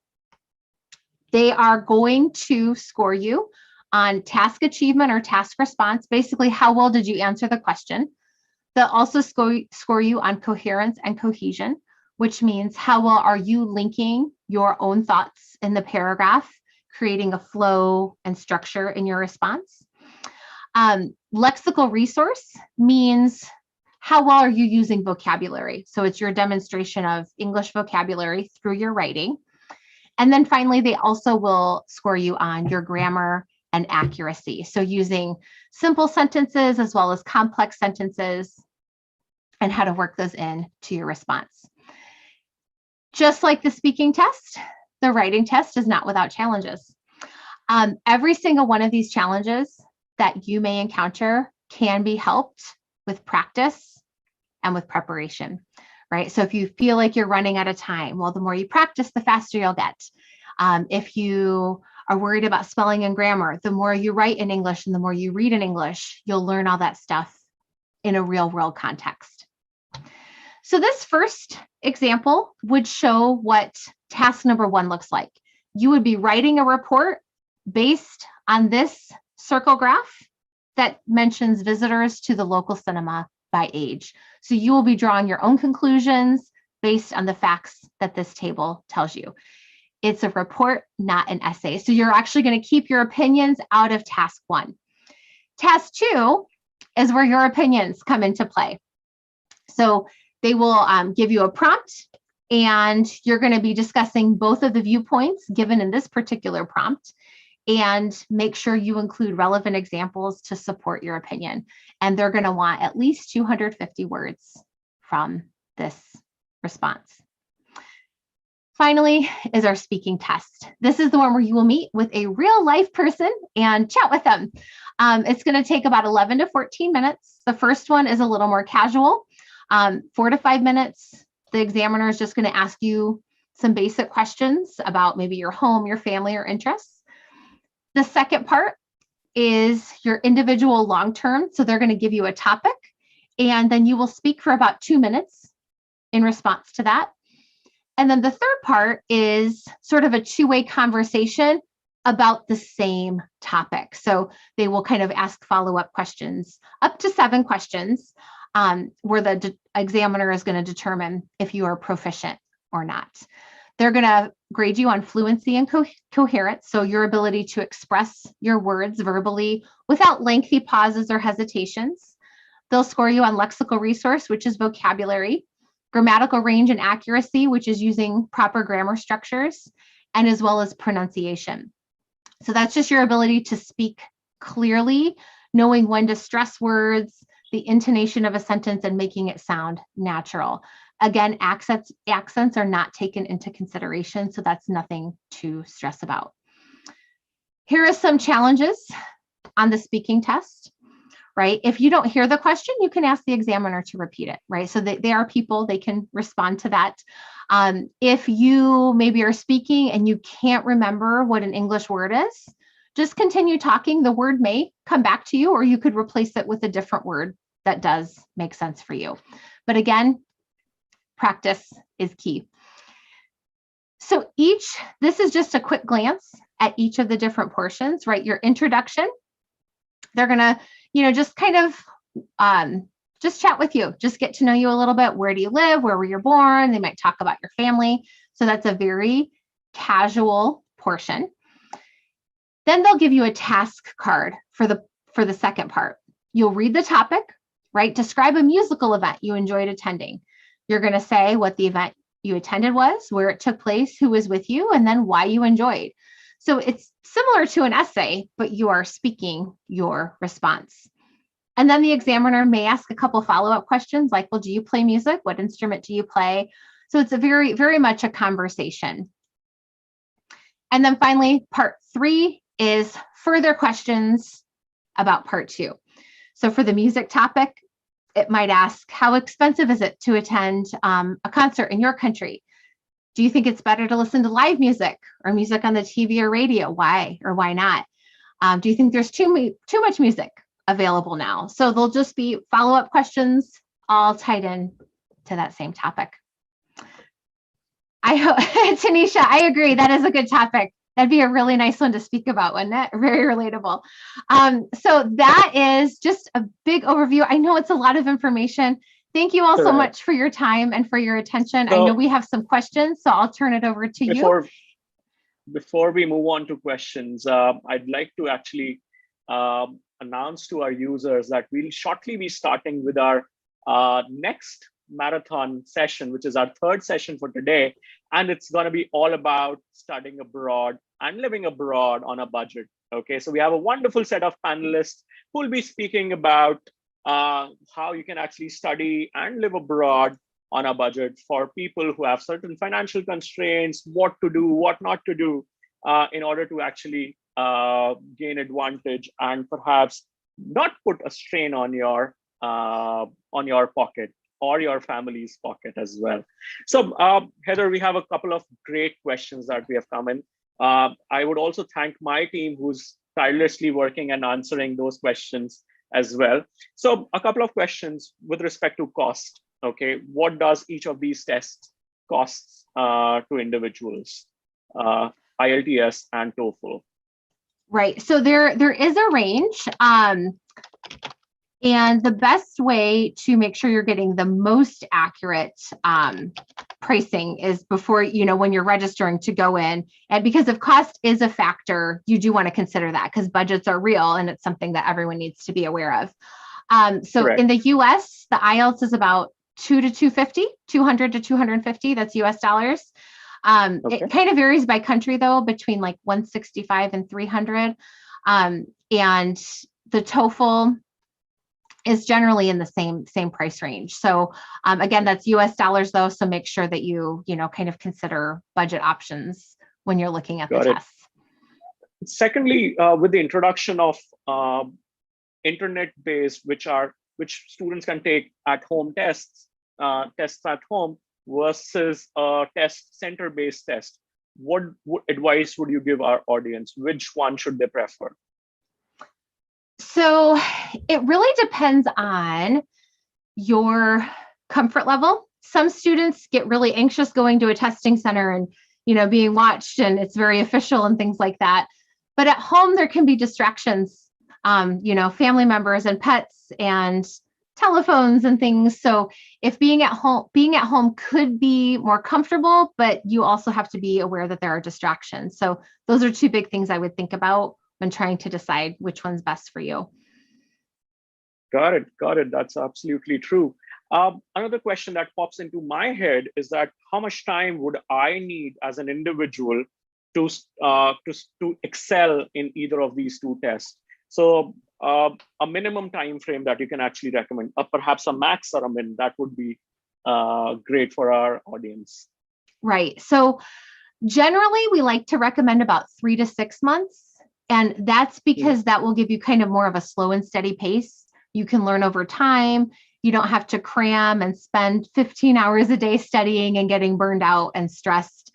So kind of doing a little bit over a long period of time is more effective, and that will better prepare you for life abroad as well. Got it. Thank you so much. So this was really insightful, Heather. We already have a lot of questions from coming in people, but due to time constraint, we won't be able to cater all of them. We have a wonderful giveaway for all our folks who have joined the session today. So we'll be giving some exclusive discounts on IELTS and TOEFL preparation. Okay, so all of you who are looking for preparing for IELTS or TOEFL, just use this link where you can submit a feedback and you'll get the respective discounts via email. So my team has shared the link in the chat, as well as you can see, you can click a picture of this screen as well, and you can fill up that feedback and get that exclusive discount to start preparing for your IELTS or your TOEFL examination. Finally, I would like to thank Heather for this wonderful session, taking us through all the nuances about IELTS and TOEFL in such detail. I was simply amazed by the detail we went through and the lovely questions. And thank you to the audience as well for being such a proactive, such a great audience and answering questions that Heather put up. And thank you so much, Heather, for joining us today. Guys, I look forward to all of you joining the iSchoolConnect community as well. Click a picture. It's a wide student run community of about more than 10,000 students from across the globe. Make use of that. We share some valuable information on this community, so make use of that. Okay, moving on to our next session. I have my wonderful colleague, Ankita, with me, who will be taking through the next wonderful session. And thank you again for joining. Thank you again, Heather, for taking this wonderful session. Over Thanks to for you, having Ankita. me. Absolutely.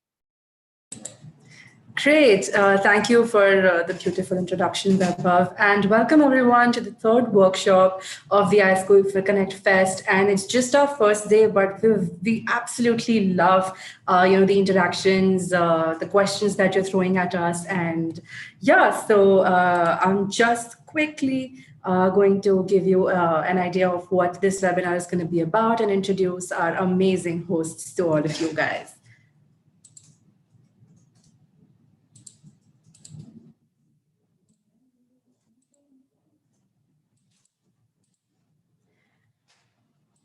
All right, so this is basically, how to study and live abroad on a budget. This is what we're going to talk about.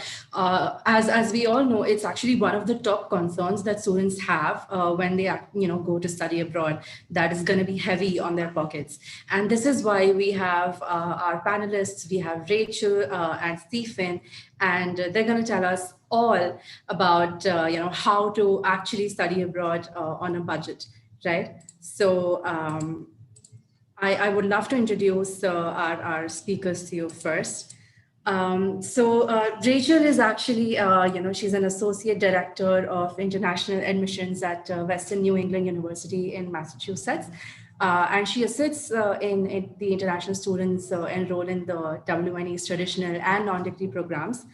She also received her BA in political science and Spanish from WNE. And she's currently pursuing her MA in Global Studies and International Relations from Northeastern University. So that's an amazing background, Rachel. Lots of experience coming in from you, and we're absolutely glad to have you here. So moving on to our next panelist. So Dr. Stephen, welcome. Absolutely great to have you here.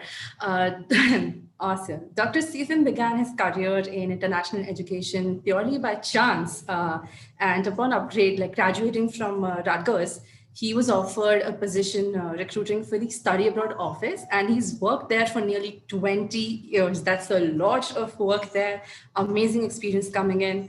And he is actually now the executive director of the Center for Global Engagement at the College of Staten Island in New York. Welcome, Dr. Stephen. So we have our speakers, and absolutely lovely to have you guys here. So what we're going to cover, in this session is basically, first off, we're going to go in and understand all the costs involved, right? So you have to know exactly how much you're going to spend before you can cut down on your, expenses, right? Then we're going to look at how smaller schools can help you again, stick to your budget. How you can plan your living expenses, how scholarships can help you, and how you can leverage part-time jobs and even full-time jobs, in fact, while you're studying abroad. Also, we want you guys to stay tuned for an exciting giveaway towards the end. So just, a bit of a heads up there. Let's get started. But yeah, before we do that, there's a poll. So everybody, just open up your poll and answer the question: which is your dream destination for studying abroad? Is it USA? Is it UK, Canada, Europe, Australia, anything else? What countries are you considering? And what are the reasons that you're, going to sort of choose these specific places?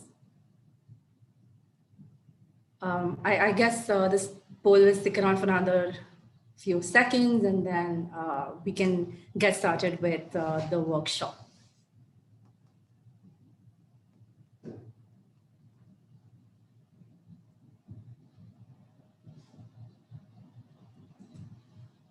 It would also be nice to, sort of judge from the results if, what the factors might be that, students are looking at when they're choosing out of these countries, and if, how big a role the budget actually plays, in their decisions.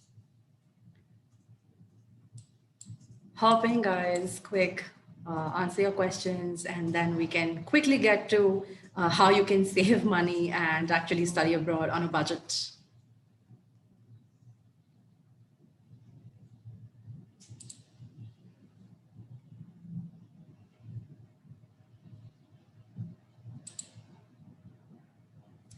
Okay, so I guess we are going to stop our polls and moving on. These are the results.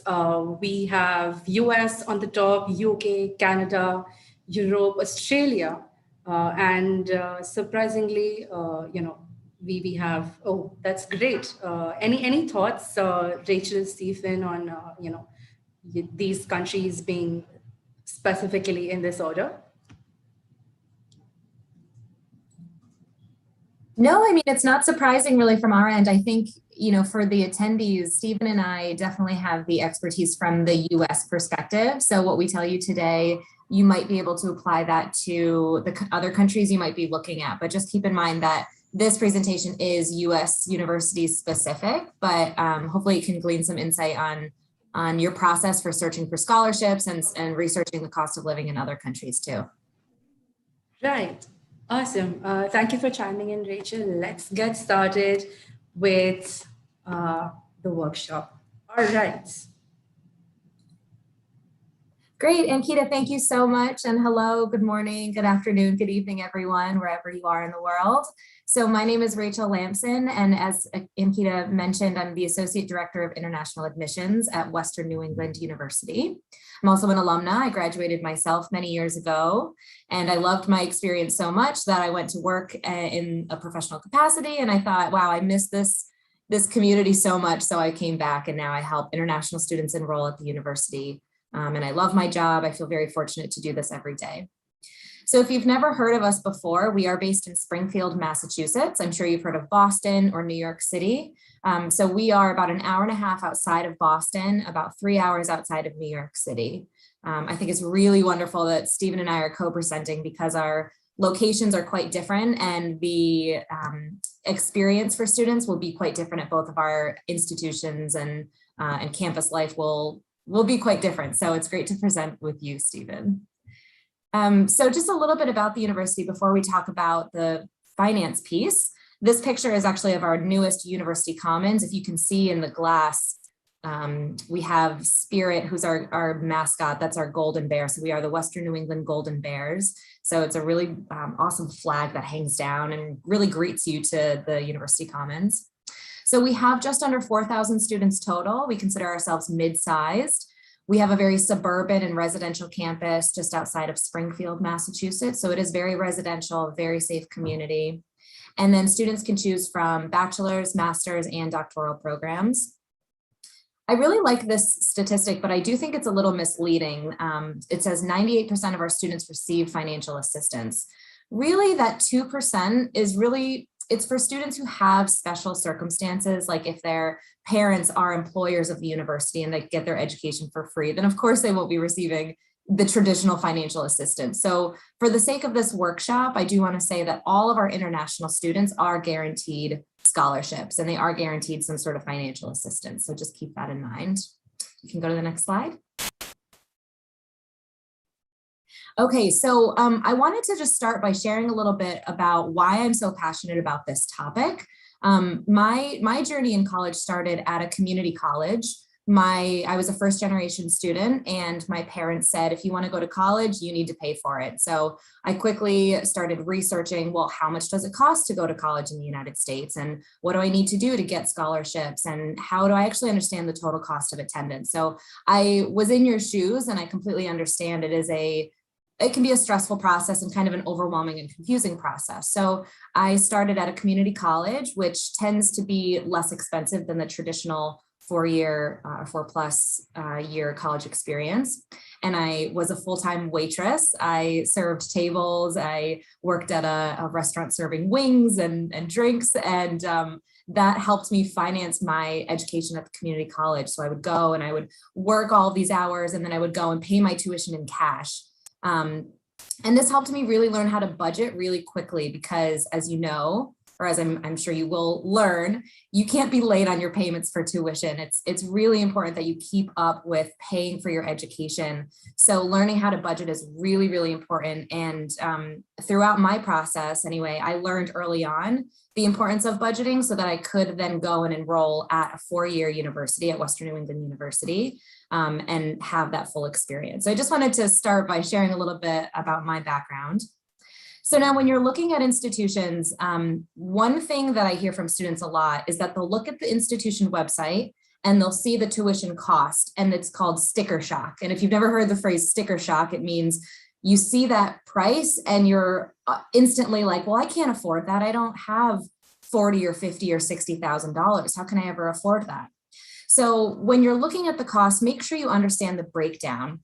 There are what's called academic costs and then non-academic costs. So as you can see on the screen, academic costs involve the tuition, exams, and books and supplies. These are the costs associated with your education, with the classes, with the tuition.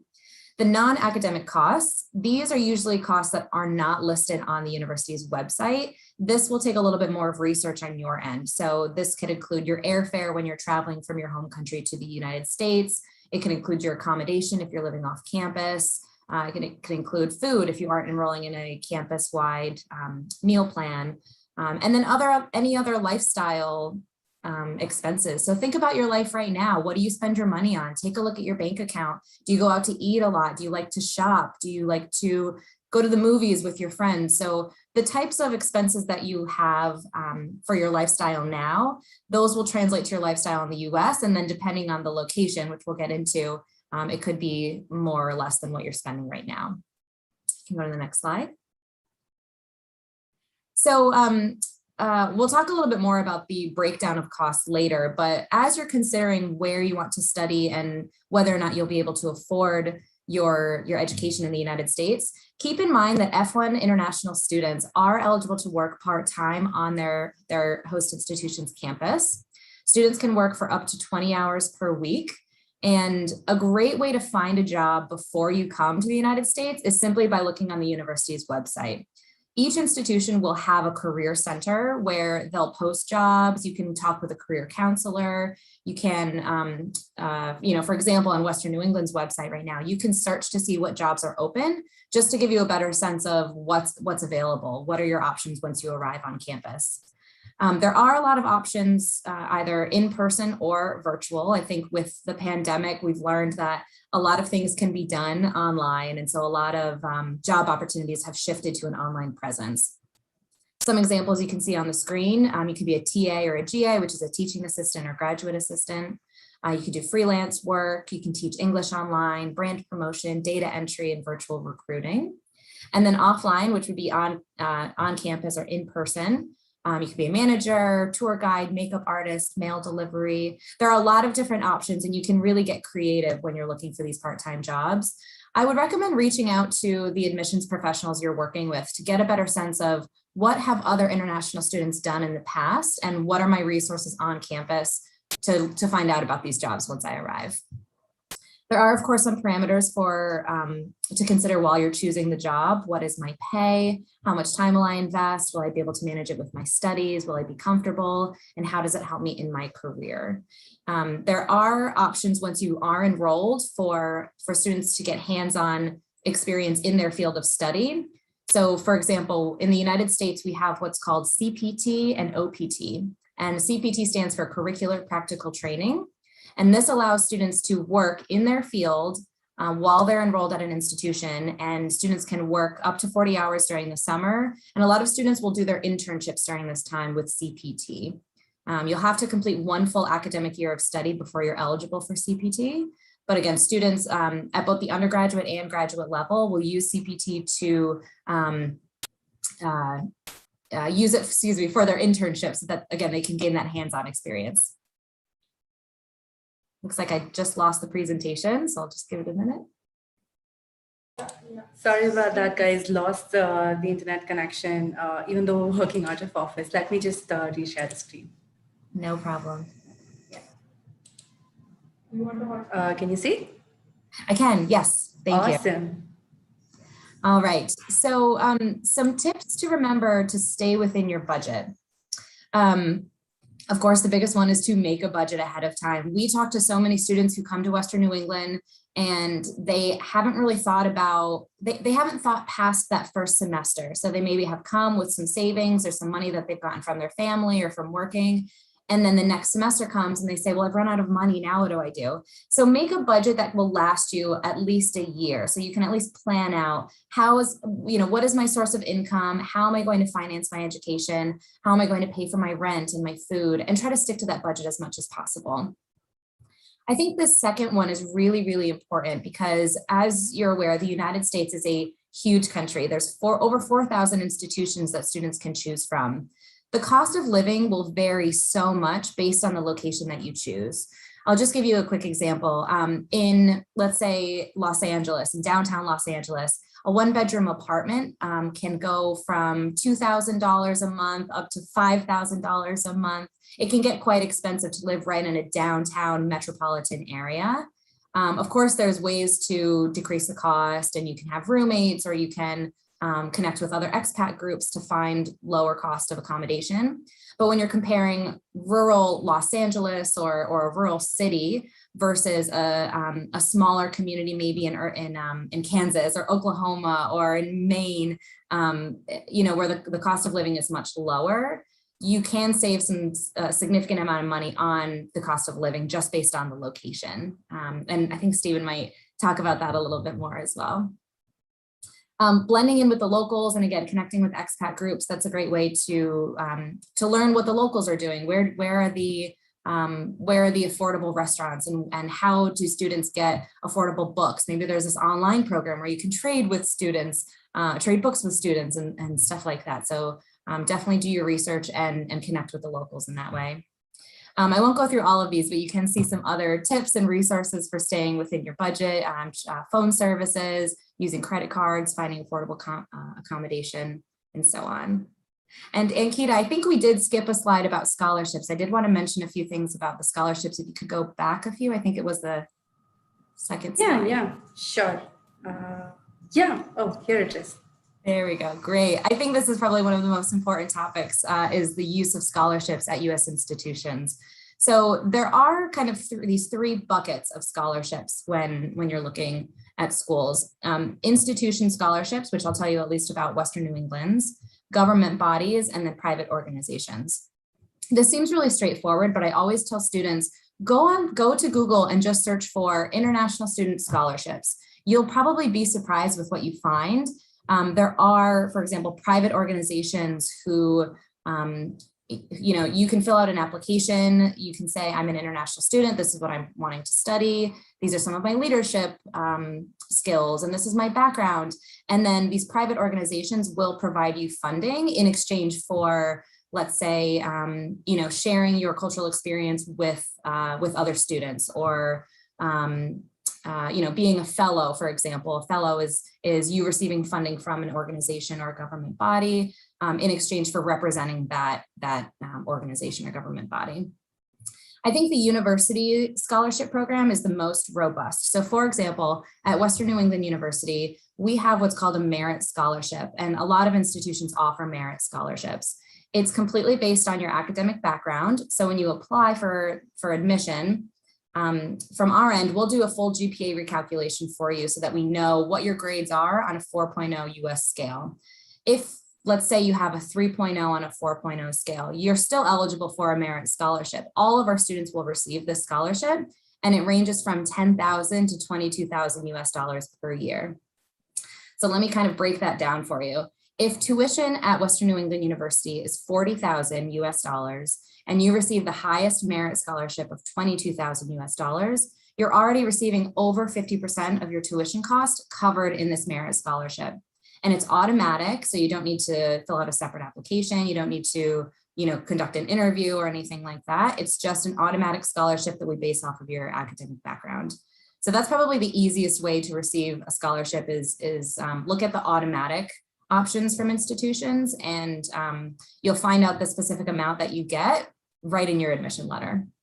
Some other unique scholarships, at least that we offer, we have a Women in Business Scholarship, a Women in Engineering Scholarship. Now, these are specific for, of course, women who are studying in the fields of engineering or business.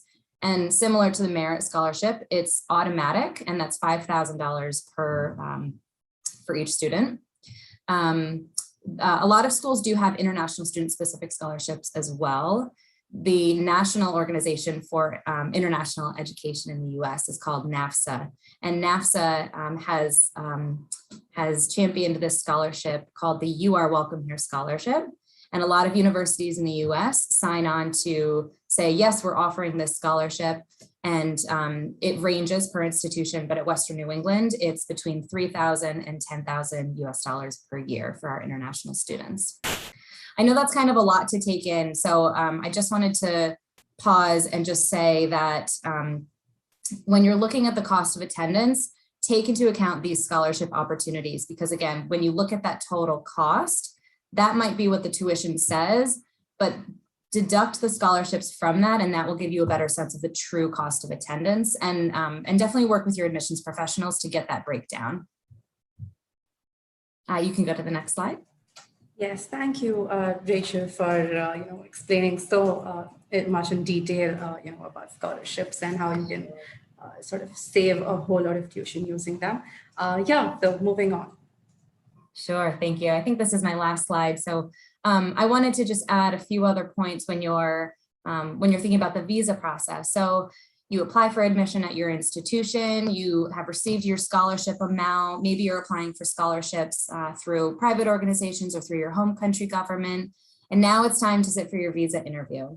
So what you can expect is you'll have to submit financial documentation to the institution to prove that you have sufficient funding to finance your education.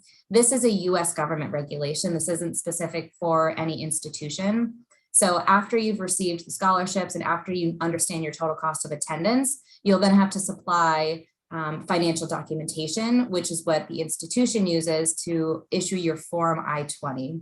And the Form I-20 is the first step in the visa process. So you can't actually apply for a visa, sit for a visa interview without your Form I-20. So there are some financial considerations. If you look down at this third bullet point, this is really what institutions will look for. So it's kind of an equation, and the admissions professionals will break this down for you either in an email or WhatsApp or through a phone call. So they'll look for the cost of tuition, plus room and board if you're living on campus, plus any fees, and then minus the scholarship amount that you're receiving. And that's the amount you'll need to show on your financial documentation. So again, for the student who might be receiving our highest merit scholarship, even though the website says that tuition is about $40,000 and room and board is about $14,000, you'll want to deduct the scholarship that you're getting, so say that $22,000, plus any personal fees, and that's the amount you'll show on your financial documentation. And again, definitely talk to the admissions professionals when you're applying to get that specific amount, and they'll help you figure that out. And then the last. Great. Yeah. Oh, sorry, Ankita, just one more point. Yeah, please go ahead. The merit scholarships, because I know this is a big one, because again, it's automatic and all students will receive a merit scholarship. These scholarships typically require that students remain in good academic standing. So some, private organizations or there are some scholarships where it's just a one-time scholarship. For example, a company might say, we're going to fund your plane ticket, or we're going to pay for your cost of living for 1 year. Institutional scholarships, they tend to be for all 4 years or 2 years or however long you're attending, but it does typically require that you remain in good academic standing. So if you fail to complete your coursework, or if you drop out for a term, that merit scholarship will go away. So just keep that in mind when you're planning, again, the entire cost of your attendance, not just the 1 year, the 1 semester. So thank you so much. I'd be happy to stick around for questions at the end. I'll turn it over to Stephen. Thank you, Rachel. Actually, I do see, one of the most commonly asked questions in the Q&A section, and I'm just going to throw that at you before, we move on to the next bit.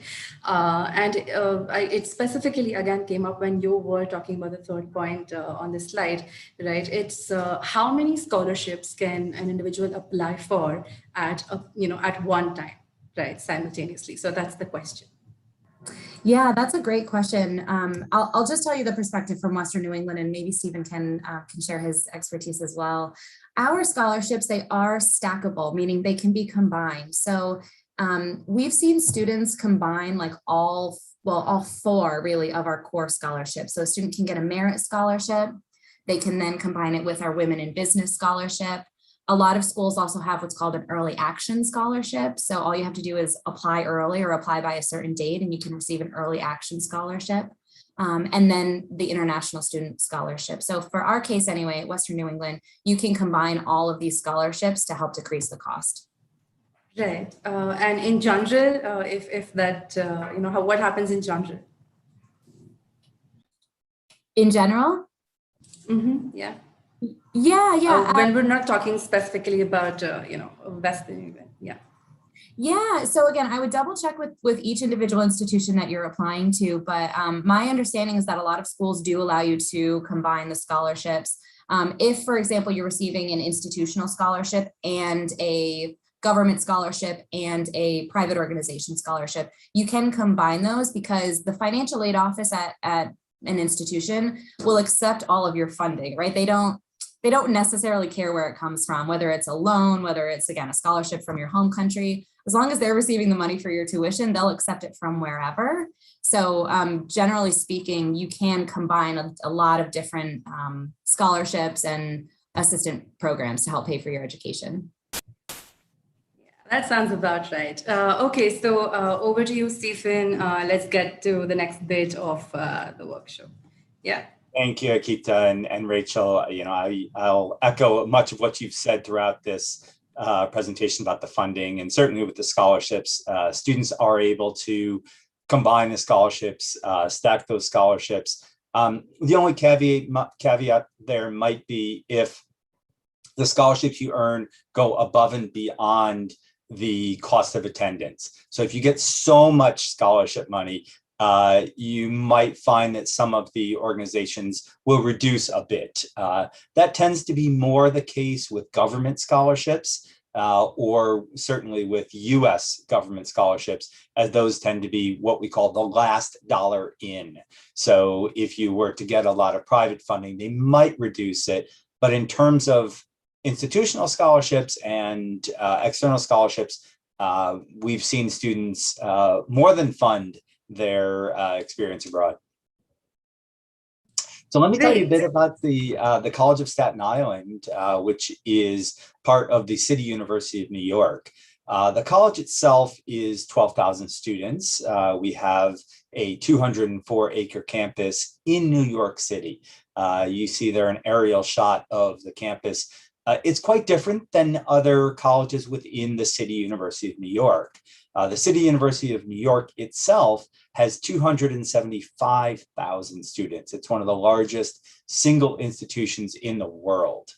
We consists of 25 different colleges and institutions, from two-year colleges to comprehensive four-year colleges, such as the College of Staten Island, to master's degrees programs, online programs, School of Professional Studies, law school, medical school, the type of comprehensive international institution that you would come to expect. Certainly, many of those locations are throughout the 5 boroughs of New York City. We are the only public institution in the borough of Staten Island. Staten Island itself has about 500,000 residents, which is quite large for a borough. New York City, of course, has several million people living, which is very large for a US city, maybe quite a bit smaller for some of the other cities in India, China, and other locations around the world. We have over 40 degree programs, comprehensive from baccalaureate degrees, first-year degrees, to master's degrees and doctoral programs. It's a little misleading sometimes when you hear College of Staten Island. In the US, the words college and university can be used interchangeably often. Some of our states, Massachusetts, New York, New Jersey, Ohio, may have different definitions inside the state. But I would encourage you, when you're looking at schools, not to consider one lesser than the other. As I said, you have Western New England University, you have the College of Staten Island. Both of us offer advanced degrees, both of us offer master's and doctoral degrees. It's hard to go by name alone. This is one of those cases where you certainly don't want to judge a book by its cover. The College of Staten Island, as I said, is a public institution, which means our costs are a bit less. No, that was fine. Thank you, Akita. Switching slides is fine. Our costs are a bit less than you might find at a private institution. But even in general, international students in the US pay an average of about $26,000 for tuition at a public institution. Private institutions tend to be more, although, and I'll discuss this a little bit more later, private institutions also tend to give quite a bit of scholarship, merit scholarship, and other assistance to bring those costs into the same range as a public institution, which may not be able to offer that type of scholarship. What ends up happening is that the public institution tuition and the private institution tuition end up being quite close. Living expenses in the US, as Rachel mentioned earlier, tend to range from about $8,000 a month to about $2,000 a month, or $12,000 a year to about $24,000 a year.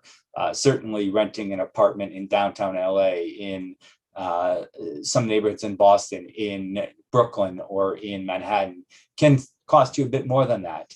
But looking at places like Staten Island, maybe a little bit outside of a city, expecting to pay $500 to $700, maybe $900 in rent a month isn't too much to expect.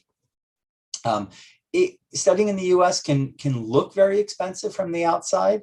And I think that there's a sticker shock when you add this up. If you were to say, well, we have $26,000 in tuition and $24,000 in costs, it's going to cost me $50,000 a year. Where am I going to find that? I think it's again one of these times when you need to look a little deeper and you need to kind of understand what the realities are of how to pay for that school. Let me talk about the different types of schools on the next slide, and I can kind of break down the story a little bit of what it means. So the full story here is far more complicated than just saying, well, studying in the US is going to cost you X amount of dollars. A lot of that comes from where students are enrolled. By far, international students are clustered at doctoral granting institutions versus our master's, baccalaureate, or associate's colleges. By doctoral institutions, we're generally talking about those large research institutions: University of Michigan, University of Illinois, New York University, Columbia University, University of Massachusetts, the large kind of named universities. And they are also some of the costliest for international students, particularly at the undergraduate level. So why does this happen? Why do we have 786,000 international students at the doctoral institutions versus only 136,000 at a master's institutions, or 36 to 38,000 at our baccalaureate and associate schools? Some of it is because of the size. As you know, as I said, we have 12,000 students. We are a medium-sized institution. Just down the road at one of the flagship institutions in New Jersey, for example, Rutgers has over 60,000 students. So just by size alone, you would expect that they would have several times more students. But there's even a greater disparity. And some of that has to do with how we fund education in the US. We have our doctoral degree granting institutions are funded through a combination of grants from the federal government or grants for research from private industry.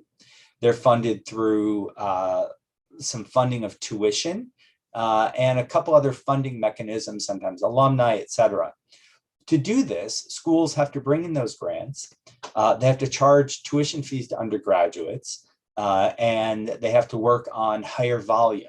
So it leads to those institutions having a bit more power in the market, having a bit more ability to brand themselves overseas, and have a bit more ability to attract particularly master's and doctoral students because they can offer maybe full scholarships. So if you're looking at a PhD program in the US, for example, you're likely going to be looking for full scholarships, the type of scholarships that Rachel was talking about, not just merit, but also the teaching assistantships and the graduate assistantships and the work on campus that would be in lieu of you paying that tuition and then perhaps a grant for housing.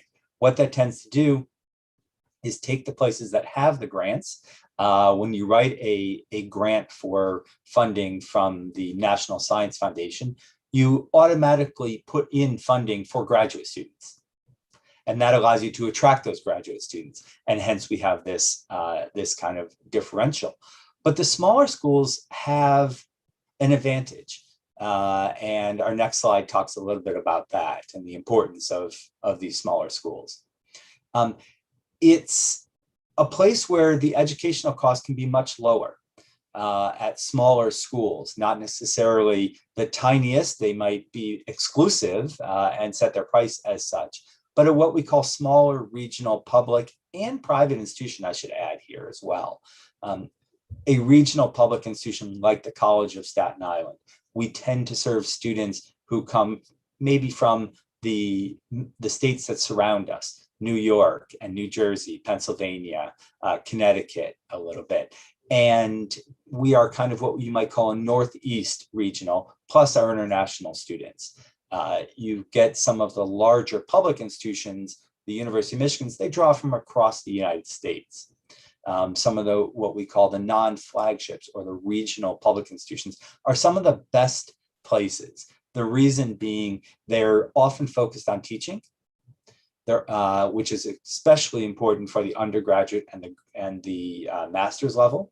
And then they have a strong research component because they're still interested in those research ideas. They still have faculty who are pushing forward the research agenda.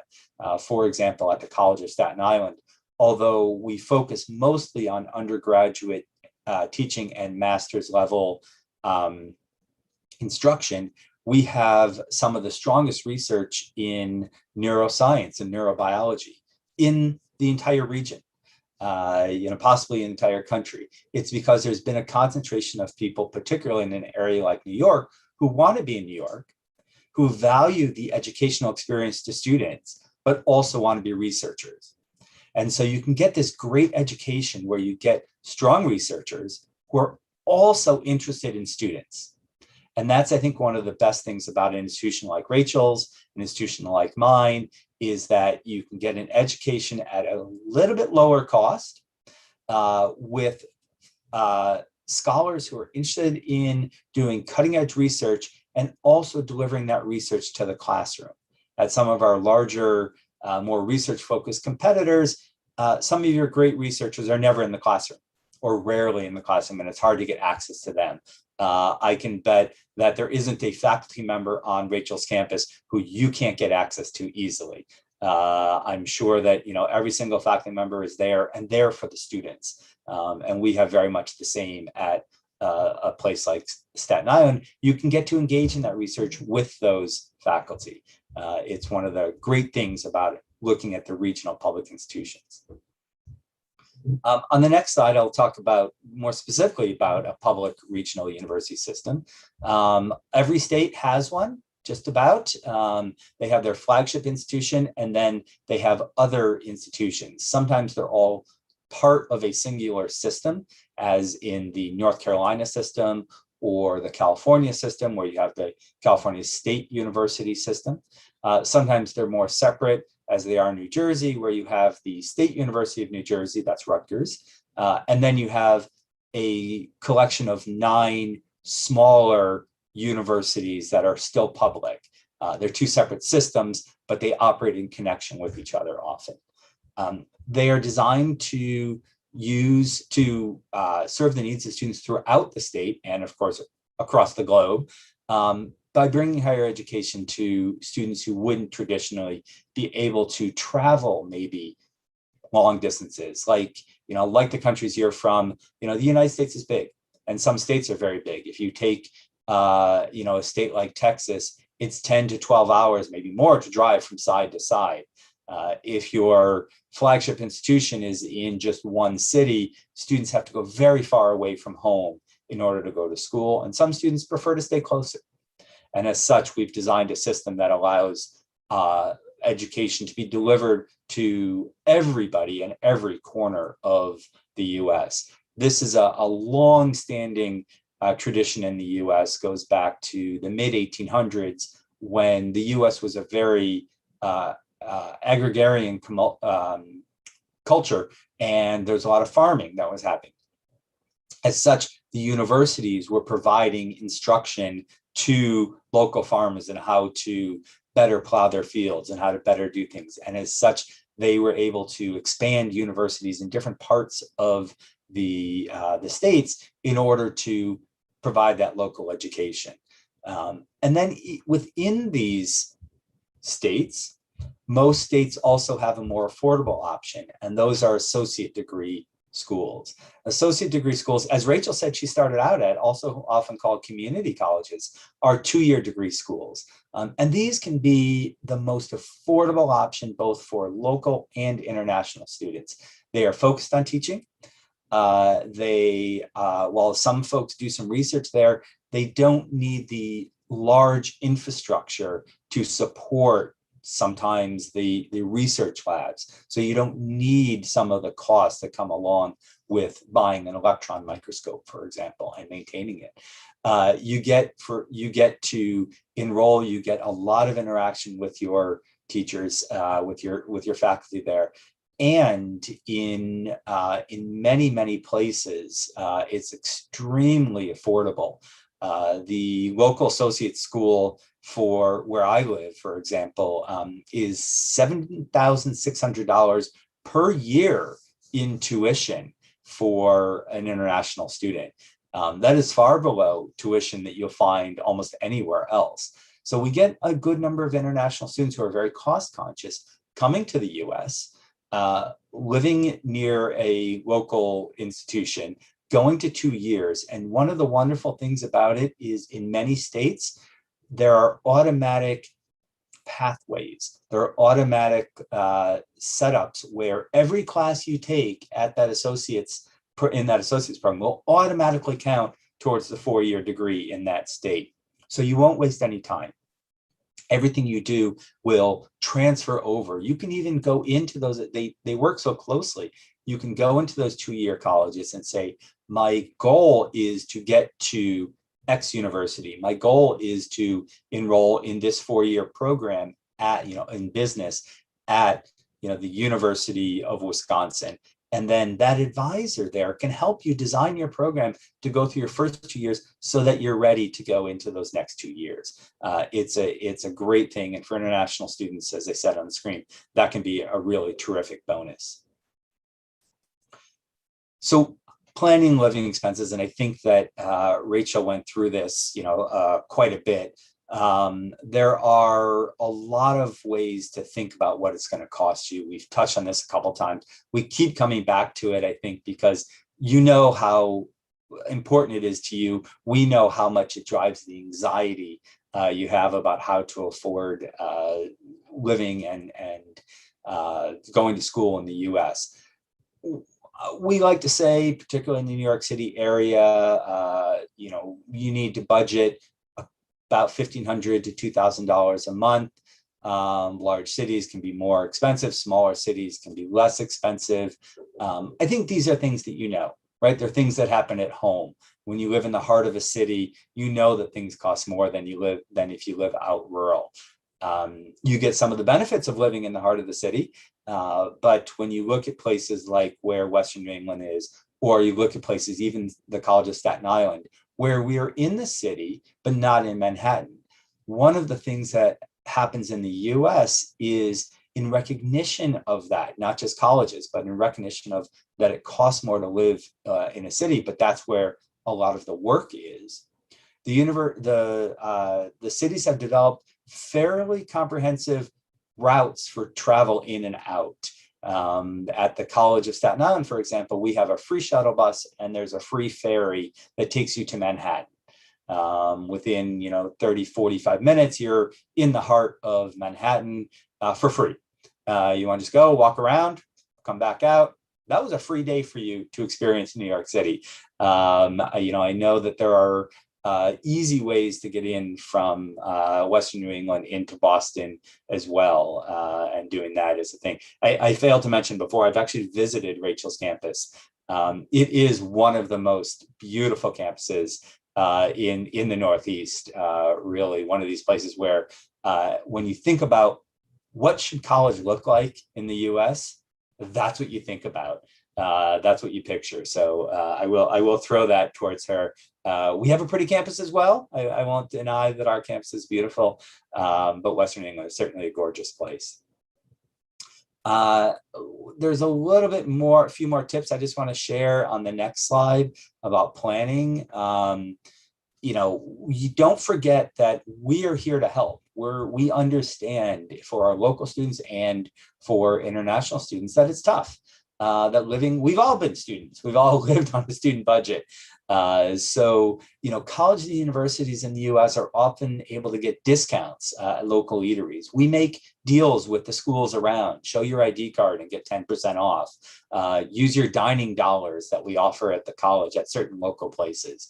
At the College of Staten Island, and City University of New York, because we are at kind of this cultural mecca, we partner with museums, with other cultural venues, with the theater, these things to ensure that our students get discounts. Right now, students can go into the Metropolitan Museum for essentially free, right? They can choose their price, which means they can pay $1 or 50 cents if they want to go. Without that school discount, it's between $25 and $30 a visit. We can get you Broadway shows, musicals for $39. Again, without those discounts, the cheapest ticket is $139. So colleges are working on ensuring that you can have an experience outside the classroom, an experience that allows you to understand the United States, an experience that allows you to get the culture of everything that we offer, libraries, museums, off-Broadway, regular Broadway shows, etc., local cultural organizations that are there to ensure that you can get that without paying too much for it. I mentioned local cultural organizations. On Staten Island, we have many cultural organizations. I know there's quite a few in Boston as well, where you can join, and they have all kinds of events. Maybe it's the local Indo-Pak community, or it's the local we have a large Sri Lankan community on Staten Island. Once you get involved with them, they take you in. You go to their homes. They take you in for New Year's. They take you in for the different celebrations that happen. And not only do you get a taste of what back home in your home culture, but you also get this new family, and you get this ability to experience so much more with it. I've had one student, although it was in the reverse, who studied from the US overseas, and she got herself involved in a club, a jazz club. Well, that jazz club also got picked up and toured all the way around Germany. So while she was studying in Germany, and Spain, she got to see, all the cities because she toured for free, right? Because the club was paying for it. So there's lots of clubs and school activities that are paid from your student account, whether it's ski trips or hiking and camping or local tours. These are all the ways that you can kind of minimize how much you're actually paying for the experience as a whole. Yes, your big piece is going to be tuition and other expenses, but beyond that, there are ways to work within the system to get your best deal out of studying abroad.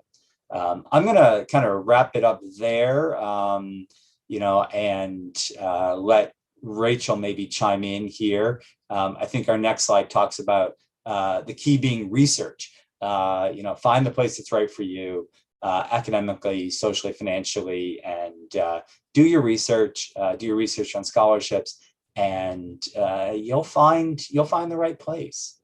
And we're all here to help. Yeah, I second what Stephen has shared.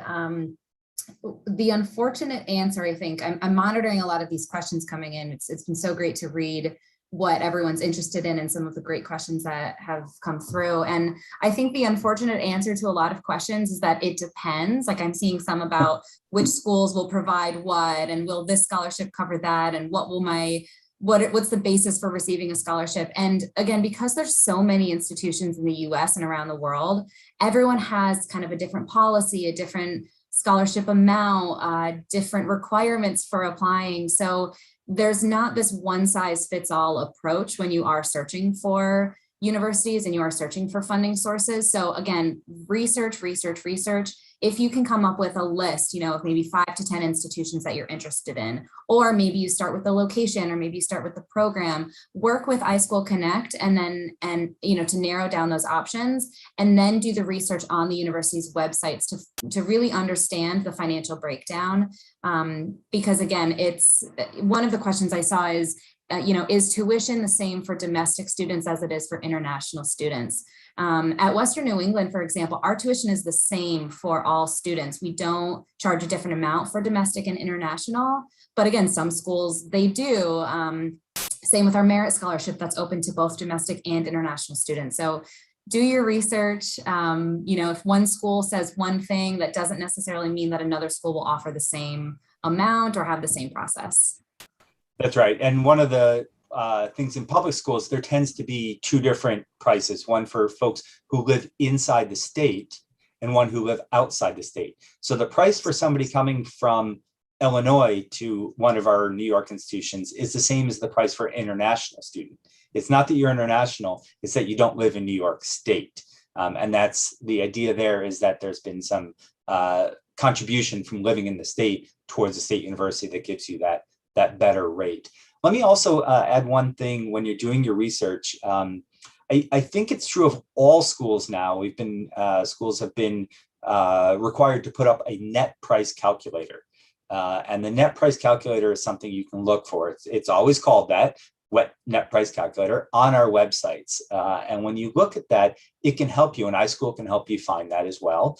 It can help you calculate what the cost of school will be after figuring in scholarships and other things. And it's required to put everything there, including what we estimate you'll spend on a daily basis in terms of food or going out or books. And that last one's important. In the US, books can be very expensive.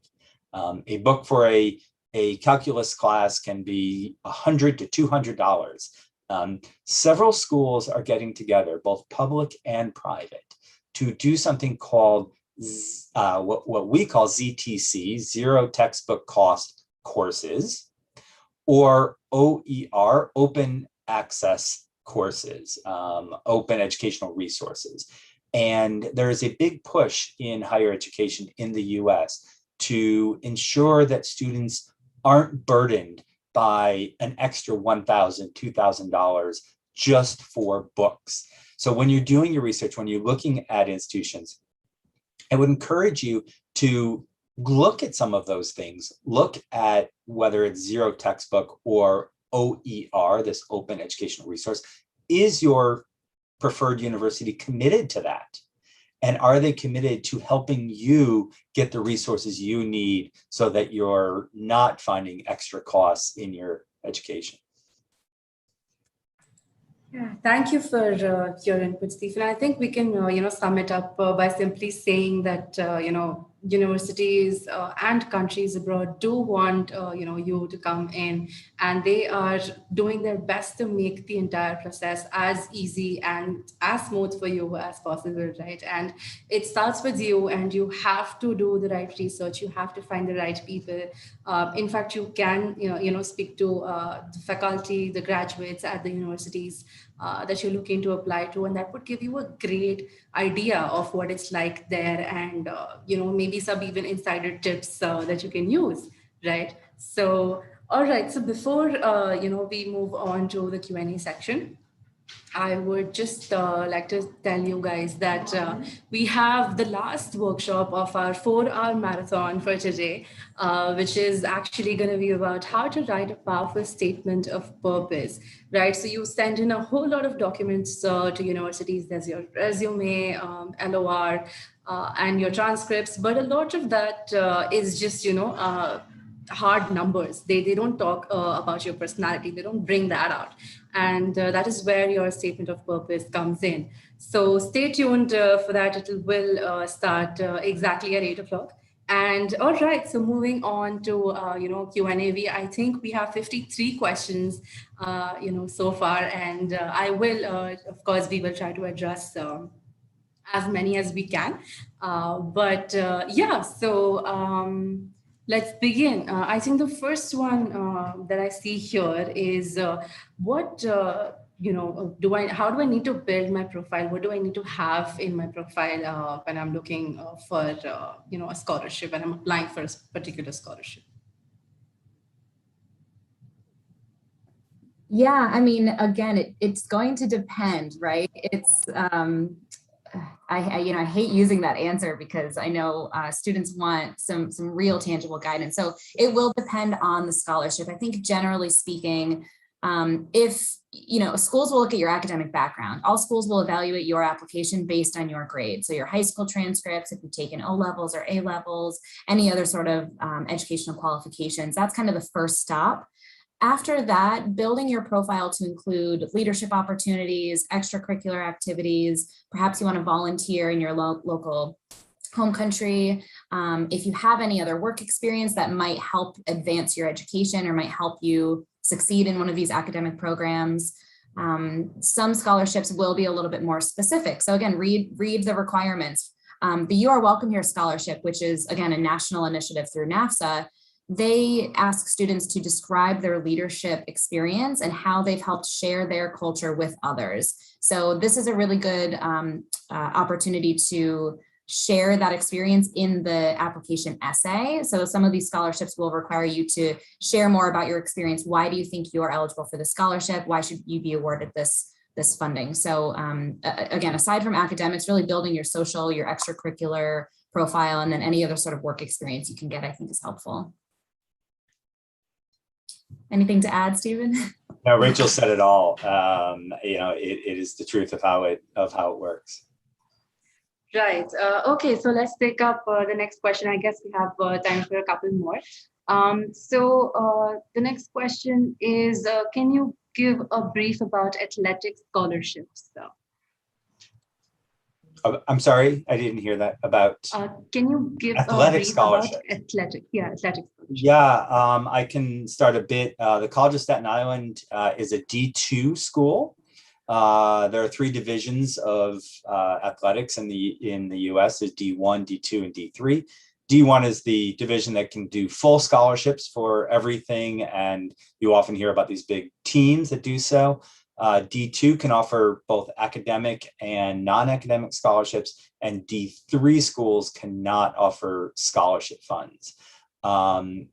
Division 2, the D stands for division, like the College of Staten Island, offer some limited scholarships. Often what we do is we waive the cost for on-campus housing, or we can bring the tuition from the normal international student tuition down to, what a local student would be. Scholarships at a D2 school, range in level, but you can probably expect, a scholarship from 15% to 30% off of whatever the full cost of attendance might be. I think it's a significant savings as well. Rachel, right. I don't know if you add to that. No, that's great. I definitely agree. Western New England is a Division III school. So similarly, we don't offer athletic specific scholarships. But I would, again, when you're doing that research, make sure you understand what's covered in that scholarship and what you need to do to maintain that scholarship throughout your education. That's an excellent point. The organization that looks after athletes and ensures that they're still in school, things of that nature, has very high standards for an athlete getting a scholarship. You will need to take a full 15 credit load every semester, meaning, 1 quarter, if you're an undergraduate, 1 quarter finished every year. So you do need to be on track to finish in 4 years. You do have to maintain a very good GPA. You do have to maintain your study habits, and you have to play and practice. It's quite a commitment.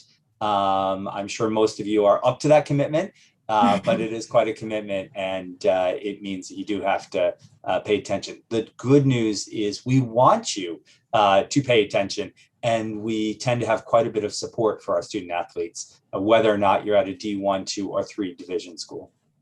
Awesome. Okay.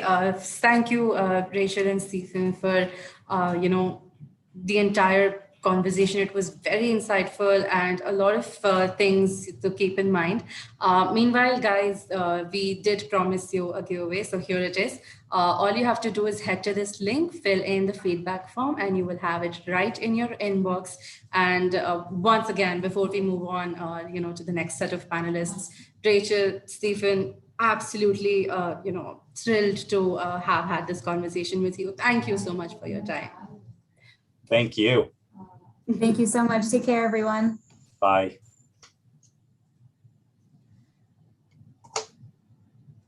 All right. So before we move on to the next, this last actually workshop of our 4-hour marathon, I just quickly want to announce that we have a community of 10,000 plus students that you can join and ask your questions around studying abroad. All right. So moving on, our next workshop is going to be about how to write a powerful statement of purpose. So like I've already mentioned, you send in your transcripts, your resume, your LORs, and they only show a certain aspect, of your personality, the academic aspect, so to say, right? So if you want to bring out your personality, your statement of purpose, your college essay gives you a chance to do that, and that's what we're going to talk about, in this workshop. And before we move on, let me quickly introduce our panelists to you. Okay, so welcome, Gordon. Gordon is the Associate Director of Graduate Admissions at the McCallum Graduate School of Business at Bentley University. Oh, that's amazing. With over 17 years of higher education admission experience, he has read and reviewed thousands of applications, right? So thousands of applications, and he has looked at, of course, thousands of statements of purpose, and he's going to tell you which ones stood out to him and why. He also holds a BS in communication from Franklin Pierce University. Amazing. Welcome, Gordon. Absolutely thrilled to have you here. Thank you for joining us today. Thank you for having me. Great. And we also have Kristen Crosby with us. Kristen, welcome to the workshop. Kristen's admission career spans over 25 years. Can you imagine that? 25 long years. She holds a master's degree in international education from Harvard University and a bachelor's degree from Brown University. She enjoys guiding families to the college search and application process, and she's here to do that for you, personalizing it to a student's unique needs and interests. Welcome, Kristen. Absolutely glad to have you here with us tonight. And of course, your time is day, so today.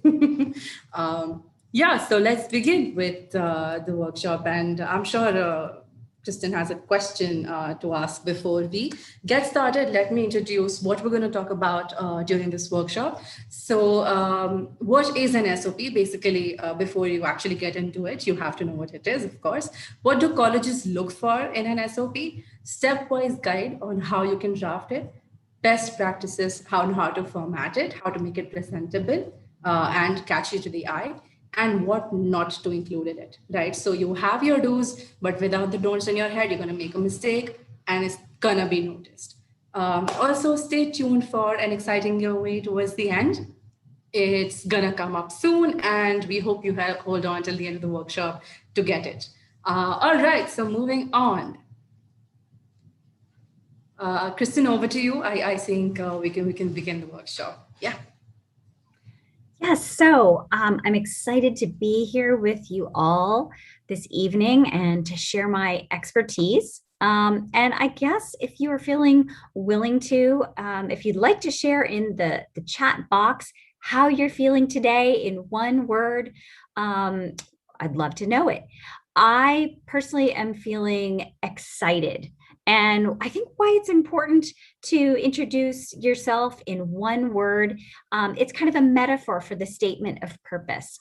So the statement of purpose, you are not introducing your entire life and telling what you did in middle school and then high school and then what you did after high school. You really are trying to narrow the focus as much as possible.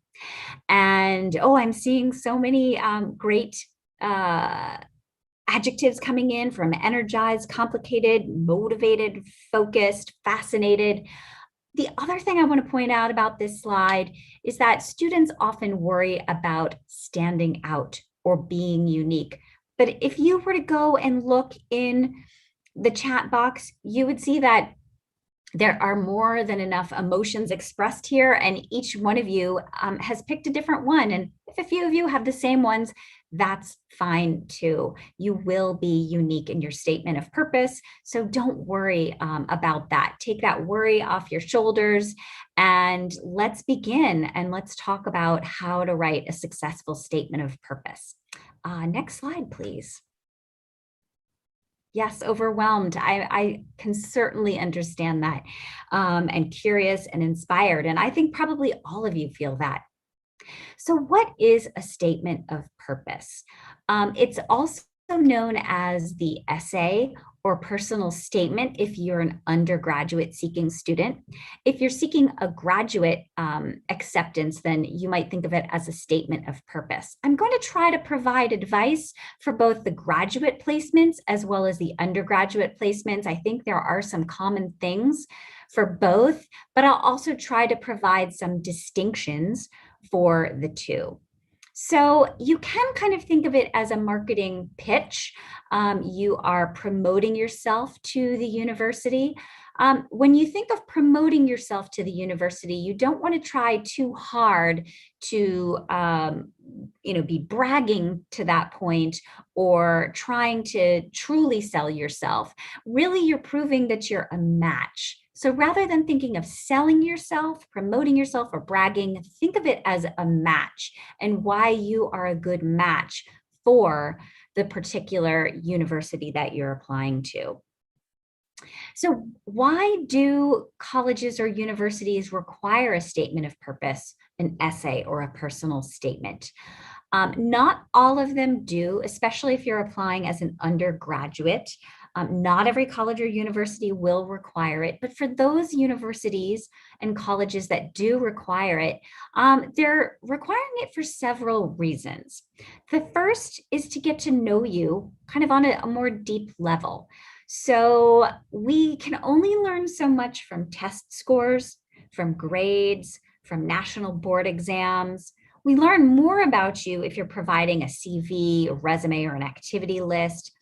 But the essay is a way that you are controlling how the admissions committee gets to know you.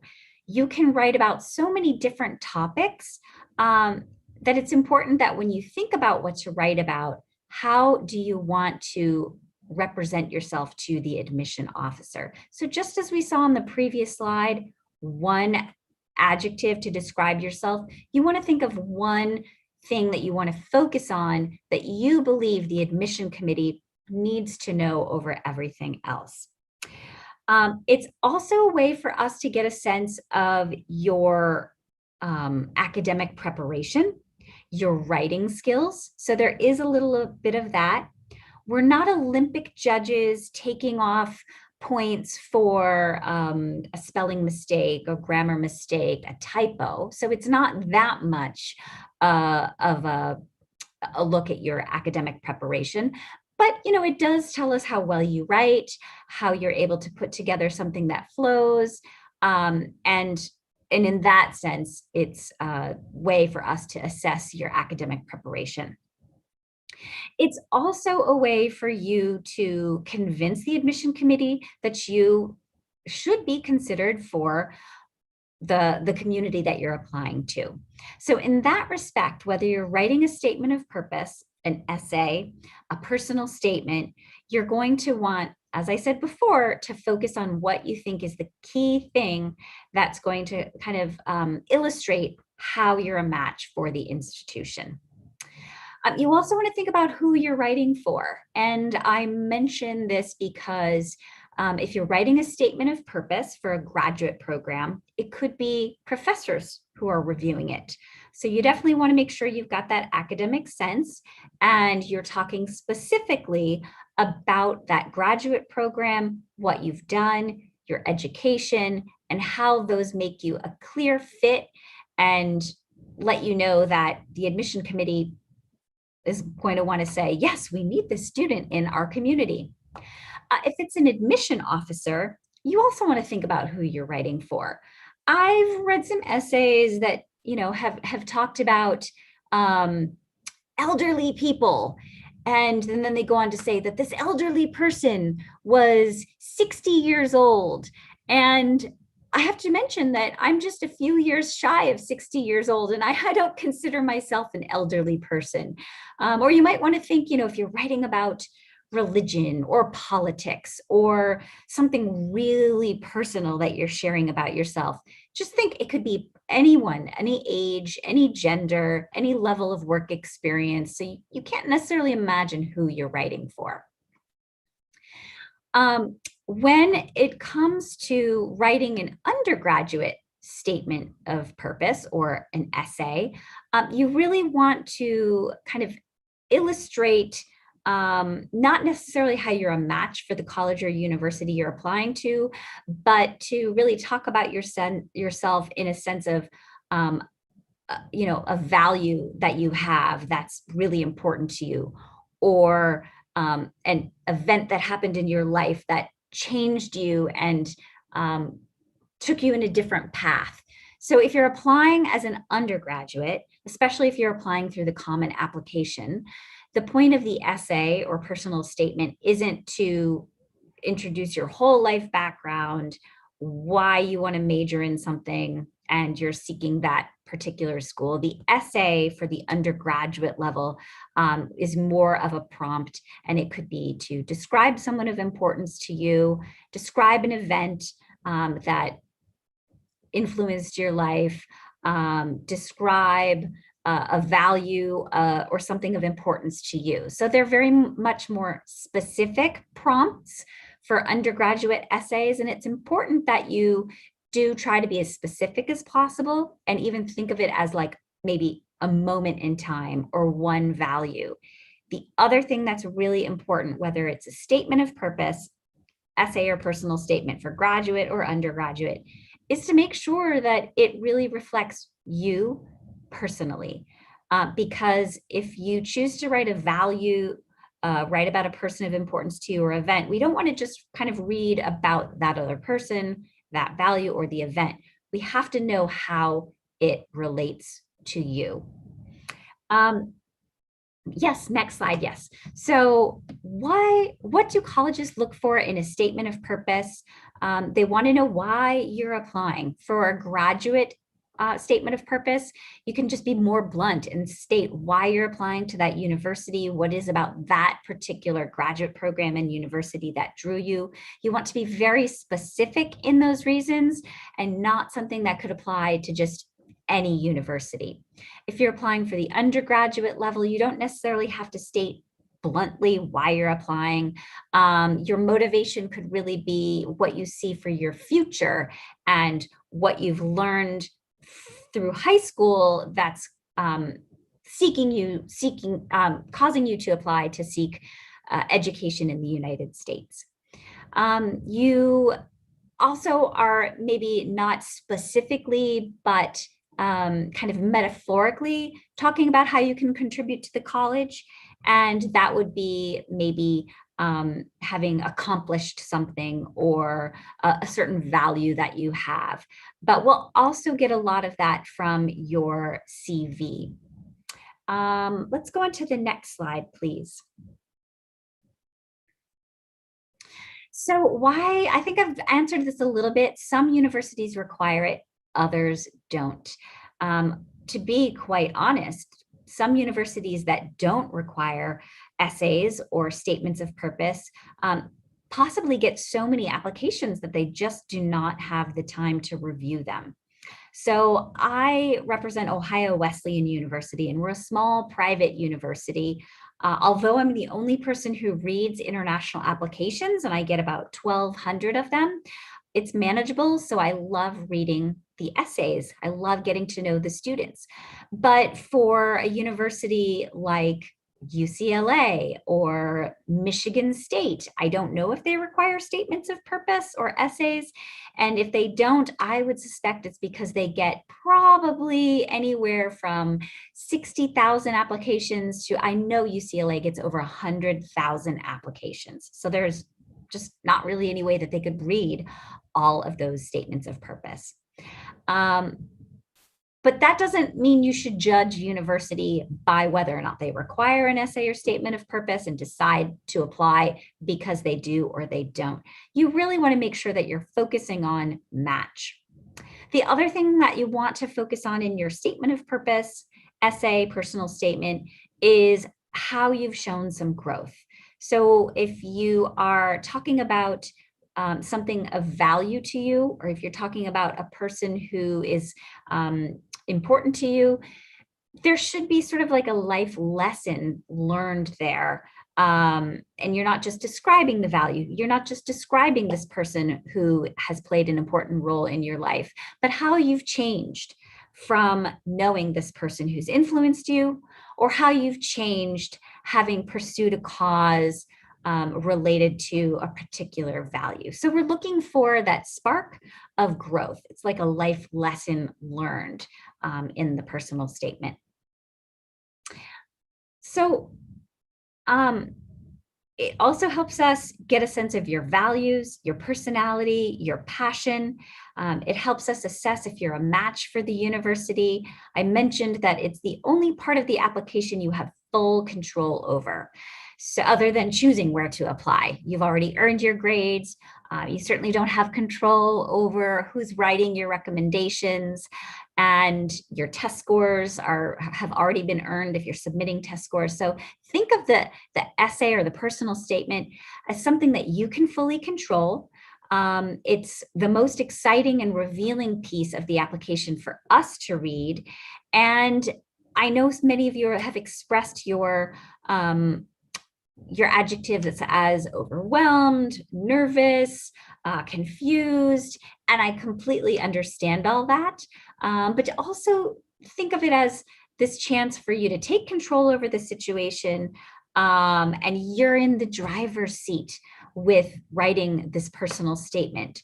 And the other thing that I would mention is to really focus on the positive. Sometimes students write essays, at least on the undergraduate level, and there can be a real sense of sadness or anxiety or depression or something that they overcame, but it doesn't showcase them in a positive light. It just showcases the student kind of in a sad, defeated light. And you really want to focus on you as a positive contribution to the campus. And if you've overcome something, if you've had a challenge, still find a way to put a positive spin about it. And then in terms of how you view the statement of purpose, the essay overall, don't think about it as standing out and beating out the competition. So there shouldn't be a sense of bragging or, you're better than all the rest, you've saved the day, you won this national competition. It's not about standing out or beating out the competition. It's really about revealing yourself, showing us who you are, and writing in your natural voice. Don't try to write in a sense that you think admission officers want to hear, that's making you sound more academic than you need to. You still want to write with your authentic voice. Next slide, please. I'm just going to say a few other things before I go on to Ohio Wesleyan about finding your authentic voice. Again, you want to make sure that it's language that you would use and that it truly represents you. Possibly Gordon might be touching on these points in his section. So I'll just give you a quick little overview into Ohio Wesleyan. We're an undergraduate only residential university. So we only offer bachelor's degrees, Bachelor of Arts, Bachelor's of Science, Bachelor of Fine Arts. We don't offer graduate degrees. We are a private university with about 1,500 students, and all of our classes are taught only by professors. There are no graduate students at our school, so there are no graduate students teaching our classes. About 91% of our recent graduates have had internship or research opportunities, and we do guarantee those experiences for our students, and we have funding to provide for students to have those kinds of connection experiences. We do offer merit scholarships to students. The average scholarship is $32,000 per year, and you're automatically considered for a scholarship when you apply. Next slide, please. In terms of our curriculum, we really want students to think big by delving into research, but also to have courses that are interdisciplinary. So you don't just study your major from one perspective, but from various perspectives.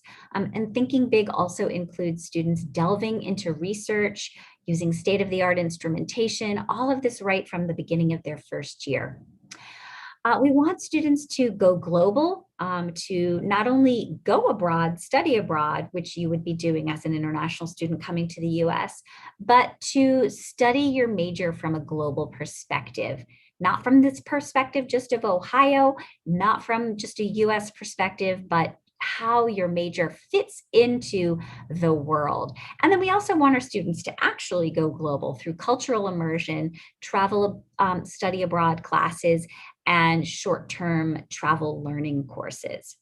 And then we also want our students to get real with robust practical experiences. Those could be summer internships, internships during the academic year, and we even have semester-long apprenticeships in politics and government in DC, finance in Philadelphia, fine and performing arts in New York City. Next slide.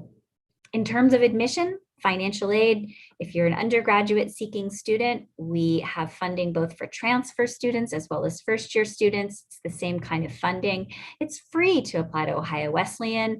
We accept the common application or our application. We are also test optional and have been for many years, so it's completely up to you. If you wish to submit your test scores, we'll consider them, but they're not a required piece and they don't affect your chances of scholarships. As I mentioned, automatic consideration for merit scholarships, the average award is $32,000 per year. Our overall cost is about $61,000. So we typically require that students be able to self-fund the housing and the meal plan. And I'm happy to answer questions about our scholarships and funding if you want to stay in touch with me. We have early decision, early action, regular decision. We also have a January intake for students looking to start in January if you've already graduated. But no matter how you apply, you'll receive a decision in about 2 weeks after your application is complete. And then if you do decide to enroll at Ohio Wesleyan, we have very quick processing of the I-20 form. So with that, I will turn it over to my colleague at Bentley. And in terms of OWU scholarships, we do have a limited number of full tuition, but that would be the highest that we offer. All right, thanks. Good luck, Gordon.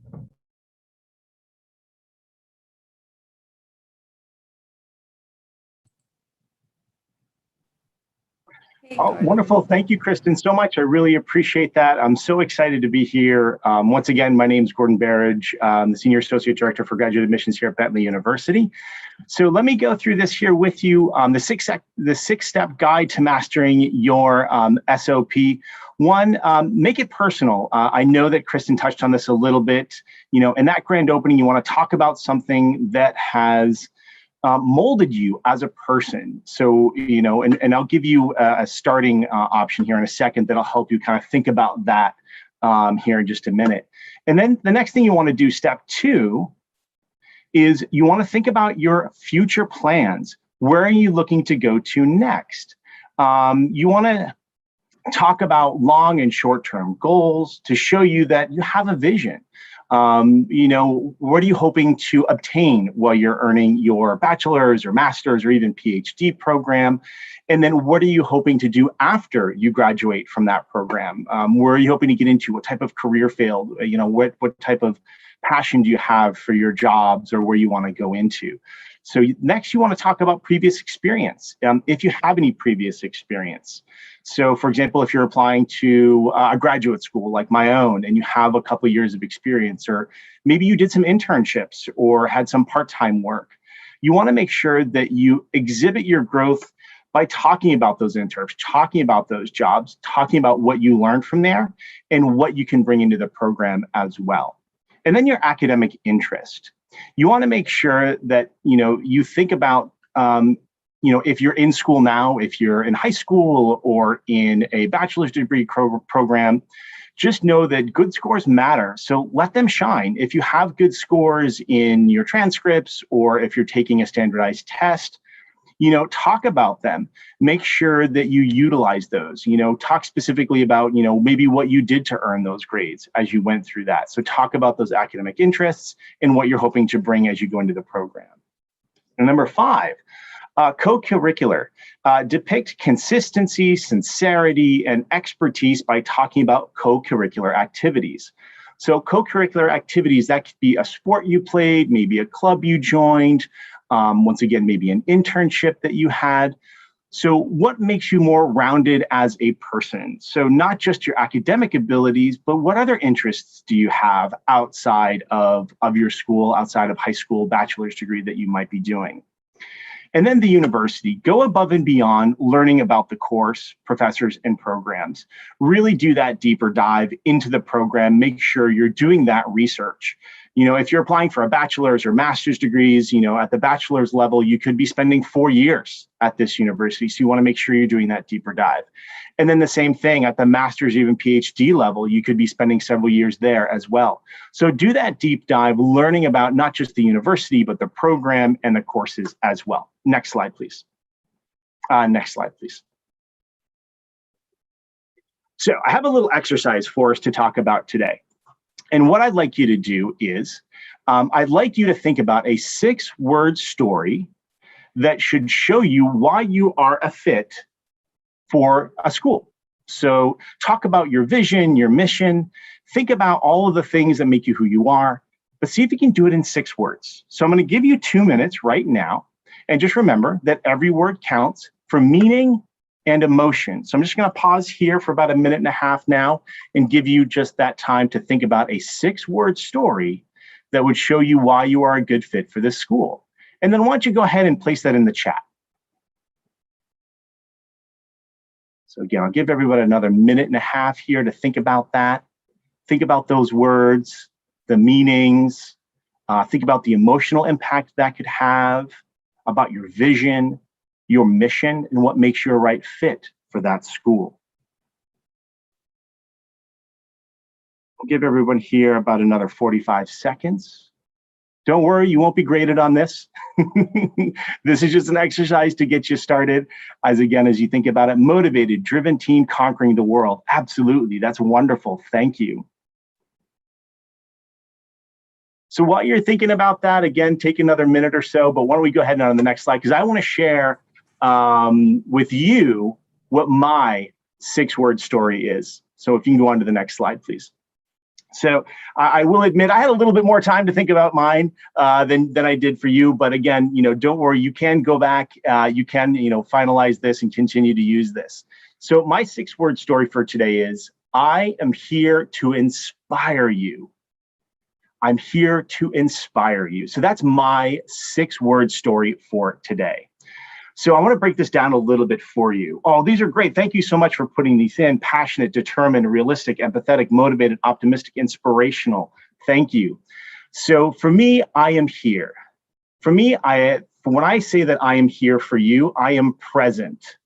I am focused on this moment right here, right now with you. And then the second half, to inspire you. I'm looking to create a feeling with you, especially a positive one, that will help you lead you through that inspiration to a successful outcome. Now, again, I've asked you to do this in 2 minutes. You can obviously take more time, fine-tune yours. But once you do, I would like you to use this as a jumping off point when writing your SOP. Because we've given you a lot of great advice on ways to think about this, but by really putting down this 6-word story for you, it kind of starts giving you a little bit more frame around where you're going to build into. And I'm going to give you some more options here and some more things that we can do as well. So if we can go on to the next slide, please. So let's dive into these a little bit here. The first thing I want to talk about is I want you, as you're thinking about the format of your statement of purpose, and Kristen talked a little bit about this earlier, and she did such a wonderful job kind of giving you some outlines, but let's dive into it a little bit more. And so the first thing here is I want you to write a statement of purpose in an essay format, no more than 1,000 words, or think about 1 to 2 pages. Maybe a page to a page and a half is really ideal for your statement of purpose. Also, you want to make sure you use your full name and mention the program or university that you're interested in applying to, and it should be at the top of each page as you're going through to really put that out there. So your first and last name, your family name as you're going through the school you're applying to. And if you know the program, for example, if you're applying to a graduate school or PhD program, you can put right in there if you want to apply to an MBA or a PhD program or a master's in finance or something like that. Next, make sure you keep it clean and easy to read. You want to use a font like Times New Roman. It should be about 12 points is what you should be looking at for size. And then it should be about 1-inch margins on either side of the document as well. This is going to keep it clean and easy to read. As Kristen mentioned earlier, I mean, she's reading 1,200 applicants in a year. We read thousands here as well. So we're seeing so many applicants. So do us a favor and our eyes, keep it clean, keep it easy to read as we go through that, because we don't want to miss any of those important details that we know you put in there.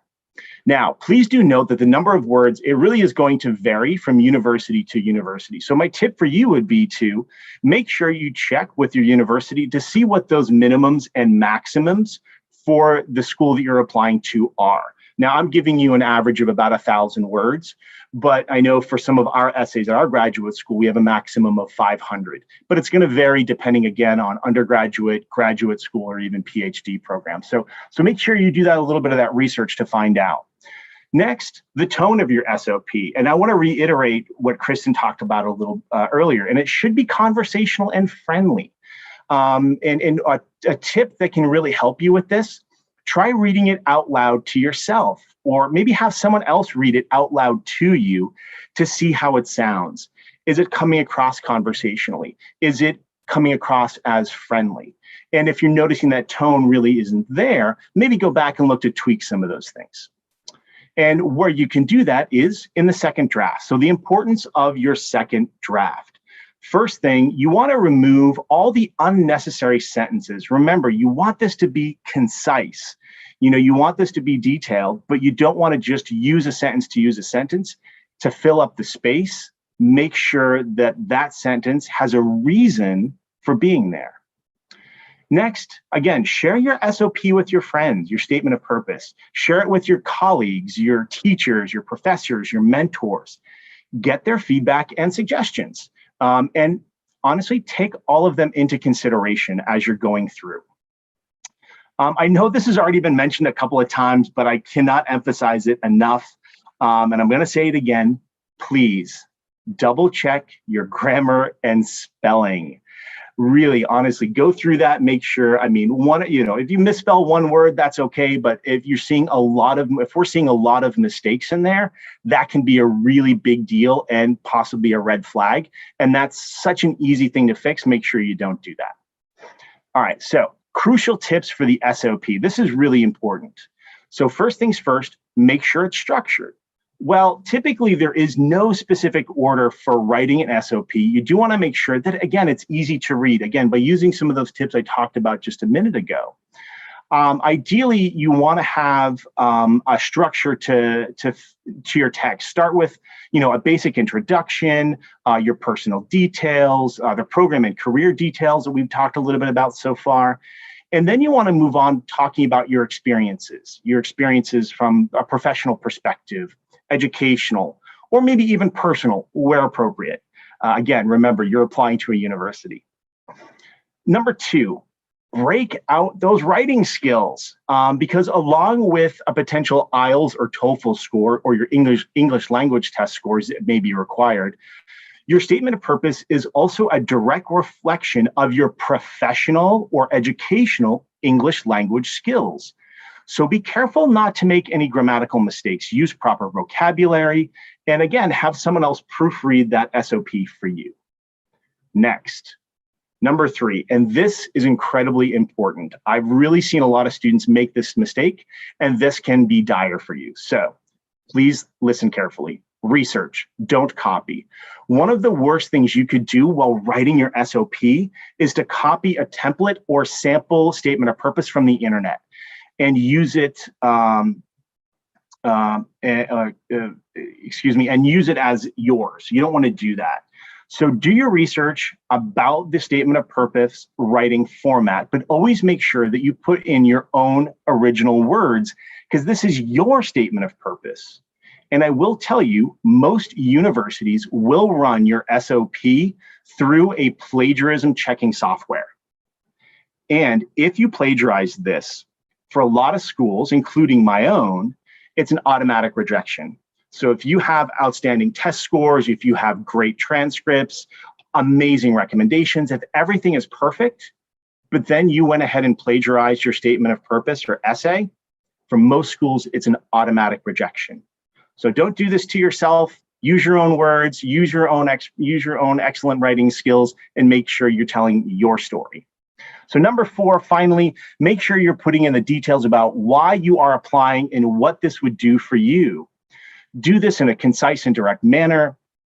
Again, be careful of those big words, especially if they're not your own. And don't use big words just to use big words. I've seen that before. I can tell when they're just using those big words just to use the big words to try to really sell us. Read hundreds, thousands of applications and essays a year, where we can spot that pretty easily. Next slide, please. So what not to write in an SOP, because what not to write in an SOP is just as important as some of the things we've talked about to write in an SOP. So let's go through that right now. So a few pointers. Your introduction should capture the reader's attention. if we're reading thousands and thousands of applications, make sure it's attractive to us, that it really grabs our attention, that makes us want to read further about your journey. And so we want to see what makes you stand out. So really make sure that that first paragraph is a real attention grabber. Your essay should be a reflection of the confidence you have. Now, again, I'm going to reiterate this point that Kristen made earlier. Bragging about your achievement can give an impression of self-importance or being conceited. The admissions committee, again, we can see right through this if you're trying to oversell yourself. And this is not the kind of impression that you want to give to the selection committee. It's okay to talk about your achievements. It's okay to highlight your achievements, but don't do it in a bragging, verbose, or a conceited manner. So again, that's where some of those other reviews are going to be really helpful to you. Also, structure your SOP well and write accordingly. So make sure you don't contradict your own sentences. This is where, again, that review process going through that second draft that I mentioned earlier is really going to be helpful. Catching these types of mistakes and making sure that you're not, that you're avoiding them as you write your statement of purpose. Again, it's easy to tell the difference between somebody who hurriedly wrote their SOP from one that is well written and thought out. Make sure you give yourself enough time. Don't rush through it. Think about that. Give yourself enough time. Don't sit down, a day before your statement of purpose, your application is supposed to be submitted. Give yourself a lot of time. Give yourself to review that process and make sure that, you're not just hurriedly writing through that entire thing. Next page, next slide. You can just skip through these. Yeah, two more.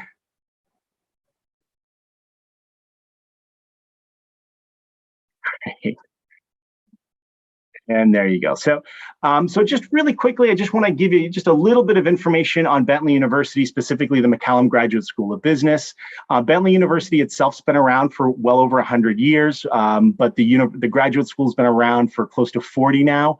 We're just outside of Boston, Massachusetts, in Waltham. We have about 1,100 graduate students. We're very international. About half of our students come from 58 different countries all around the world. Next slide. We're really fortunate. We got some great rankings and recognition. We've been known as some of the best business schools from the Princeton Review. We've also been known as a great business graduate school from the U.S. News and World Reports. We have rankings in the Financial Times. So, we're really fortunate to be well recognized, specifically at the graduate school level. Next slide, please. So we offer several different programs. We do have an MBA program. It's 5 foundation courses, 6 required courses, and 4 concentrations. And we have 4 concentration courses, excuse me. And then we have several different concentrations that you can choose from within your MBA program, from everything as popular as business analytics, IT, finance, accountancy, and even marketing. Next slide, please. We also have our accounting and finance focus because Bentley University's Graduate School of Business, we are a business school. So we have master's degrees in accountancy, taxation, and finance.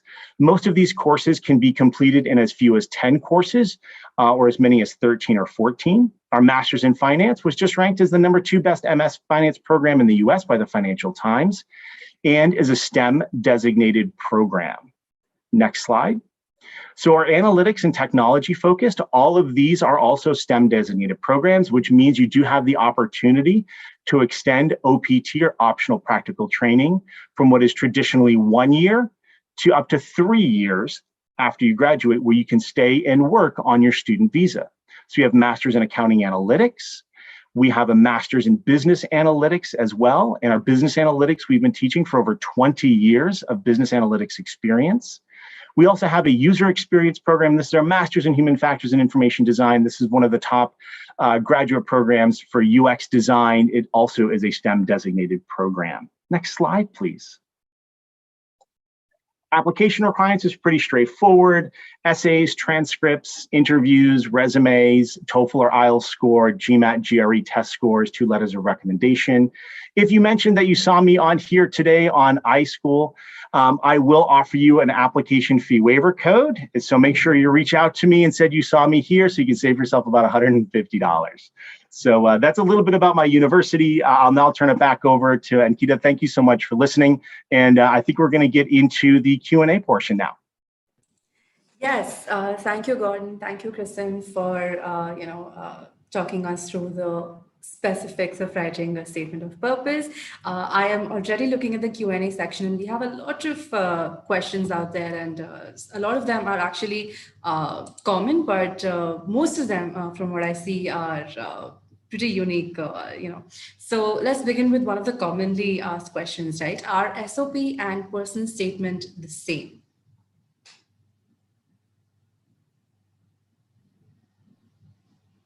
Kristen, go ahead. I would say that it probably depends if you're applying to graduate school or undergraduate. So if you're applying to graduate school, it's usually more commonly referred to as the statement of purpose because, as Gordon explained, you are explaining how you are a match for that, not only that particular university, but that degree of study at the graduate program. It's more commonly referred to as an essay or personal statement at the undergraduate level because it's less about proving and selling yourself for a particular program and more about letting the admissions committee learn about you as a person or your values and just sort of see how you're a fit in general for the college or university. But I wouldn't get too hung up on what it's called. Right. Anything to add to that, Gordon? No, I think that's absolutely correct. I know that, when you're applying to those schools, and you can also look into, if you do a little bit of research, you can see what they're looking for, and then that will tend to give you some advice. The other thing I would recommend doing is reaching out to, admissions directors or officers at the institution, someone like Kristen or myself. If you have questions, if you're not quite sure what we're looking for, because every school is going to be a little bit different, and we can give you some advice or some, what we're looking for as an admissions committee. And that too can be really helpful depending, again, whether you're looking, with Kristen at the undergraduate level or myself at the graduate or PhD level, and we can give you some advice and some direction on that. Right. Yes, Gordon, definitely. I mean, a lot of students shy away from actually reaching out to the university, but we highly recommend that, you just drop them a mail and they will definitely get back to you. Okay, now I see an unusual question here, right? Is it recommended to make important details bold within the SOP? So as bold as in like description, or bold as in like actually bolding it? If it's actually, yeah, I wouldn't recommend necessarily bolding it. You want to keep it consistent and clean. If you want something to be highlighted, like an experience you had or something like that, put it in the first sentence and then talk about it. I would make it quote unquote bold by talking about it, explaining it, not necessarily making it bold.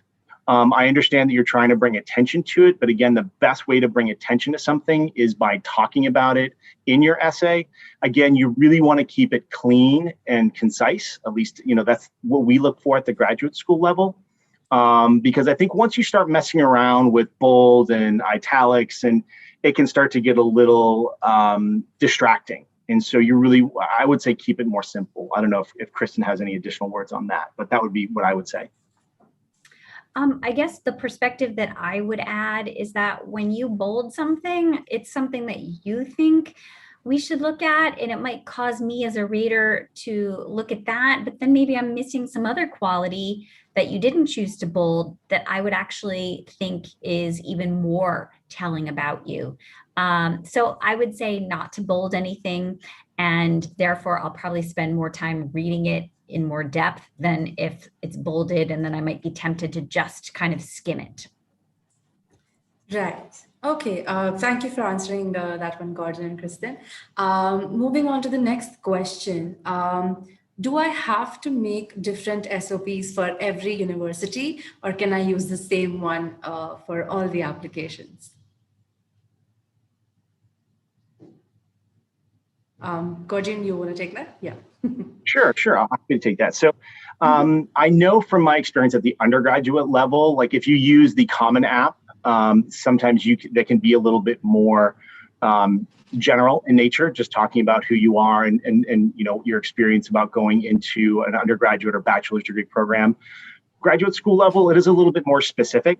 Most graduate schools are looking, they do have a particular question or essay that you're going to submit. Same thing at the PhD level, because at the PhD level, they're probably going to want you to talk about your research and what you're applying for. So, but again, that's where reaching out to the institution, doing that research that we've talked about can help you in understanding that process.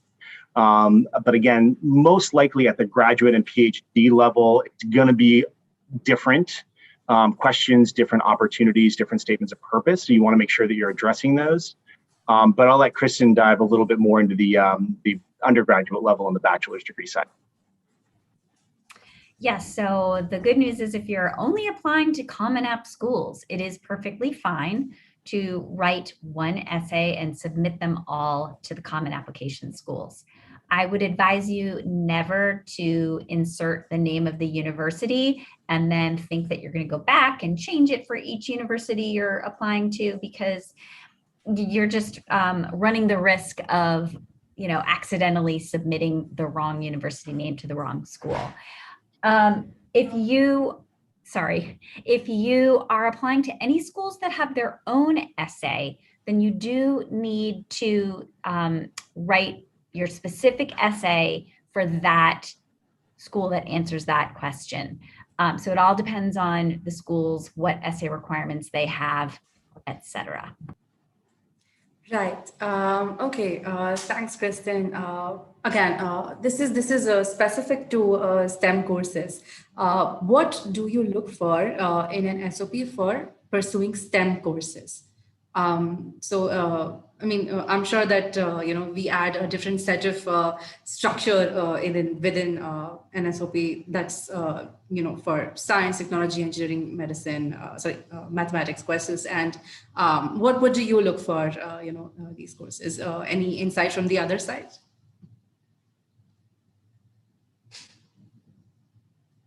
Yeah, I'll start and then I'll toss it over to Kristen. I know for our programs, we do like to see some discussion about your analytical and quantitative abilities. So talk about, if you've done any specific internships that have those analytic and quantitative abilities, or if you took specific courses that you can maybe highlight in your SOP or statement of purpose or your essay.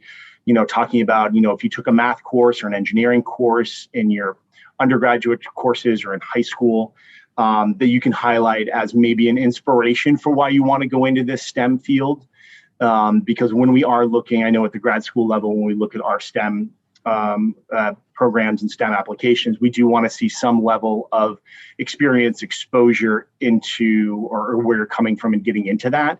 So you can put that into your statement of purpose or your essay. Specifically at the grad school and even the PhD level. Right.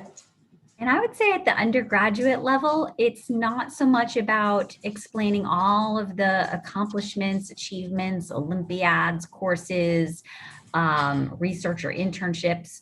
It's really more storytelling. So to think about your interest in a STEM field, you might want to focus on what it was that inspired you to pursue that. Maybe you think about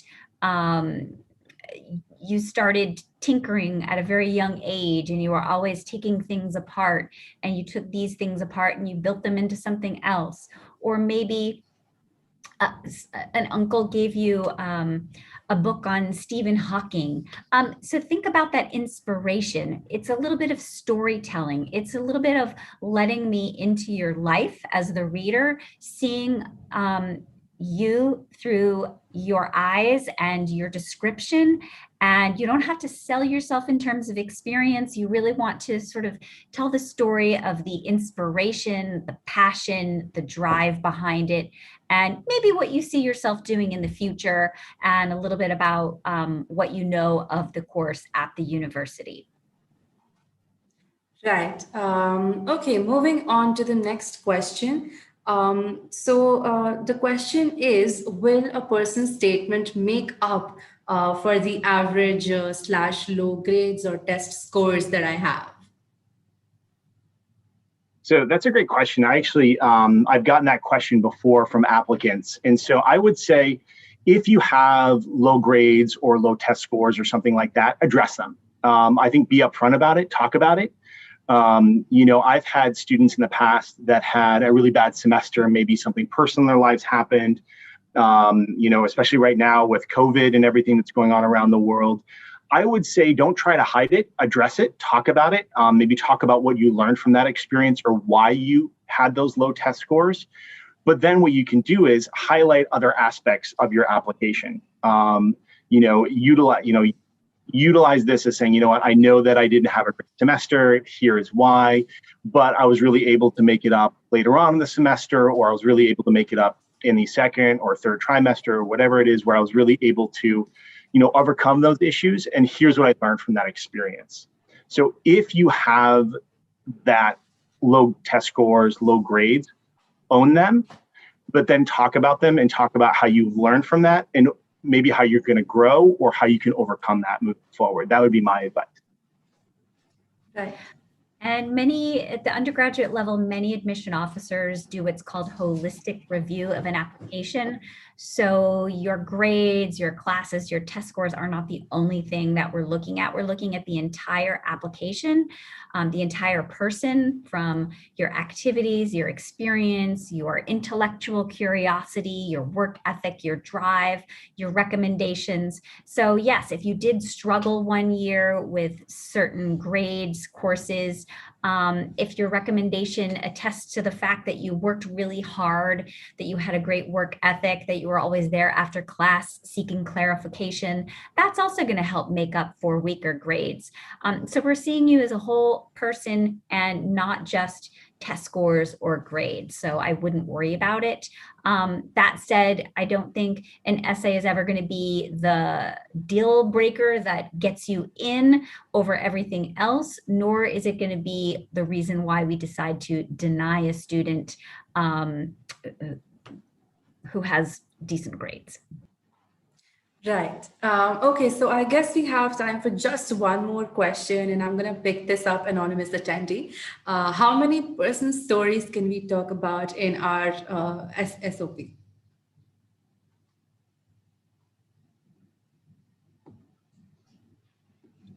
So how many personal stories can you talk about in your SOP? I mean, I don't want to give you a specific number. I wouldn't go for too many, though. I would try to, I'm thinking back to my application for both undergrad and grad school, and I would say, maybe one or two, maybe not go more than three. I think if you go into too many, it can be a little difficult to follow, and then you really can't expand on it. So maybe go in and think about just one, two, maybe three personal stories, depending again on the length or on the maximum number of words or length you can have on your application or on your essay. So that's my advice. Again, one, two, but no more than three. Again, because then it can get a little hard to follow. And you really, again, I think if you put in too many, you risk losing the opportunity to talk about those details and maybe talk about those experiences. So don't go too far, don't, tell about every single detail of your life. Again, just really try to highlight those ones. That's what I would say.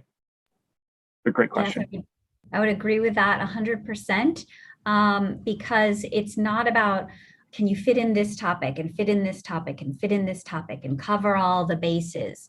Even if you just have one personal anecdote, if you have lots of great details, adjectives, verbs that add energy, it's really all of those details that help me get to know you. And if you try to fit in too many different examples, they'll sort of be general, maybe a little bit watered down, and it won't help me to get that detail that helps me connect with you. Right. Okay. I guess we're done with Q&A. And again, I want to thank you, Kristen and Gordon, for joining us today, for giving us your precious time and, so many insights and advices. I hope everybody was taking notes.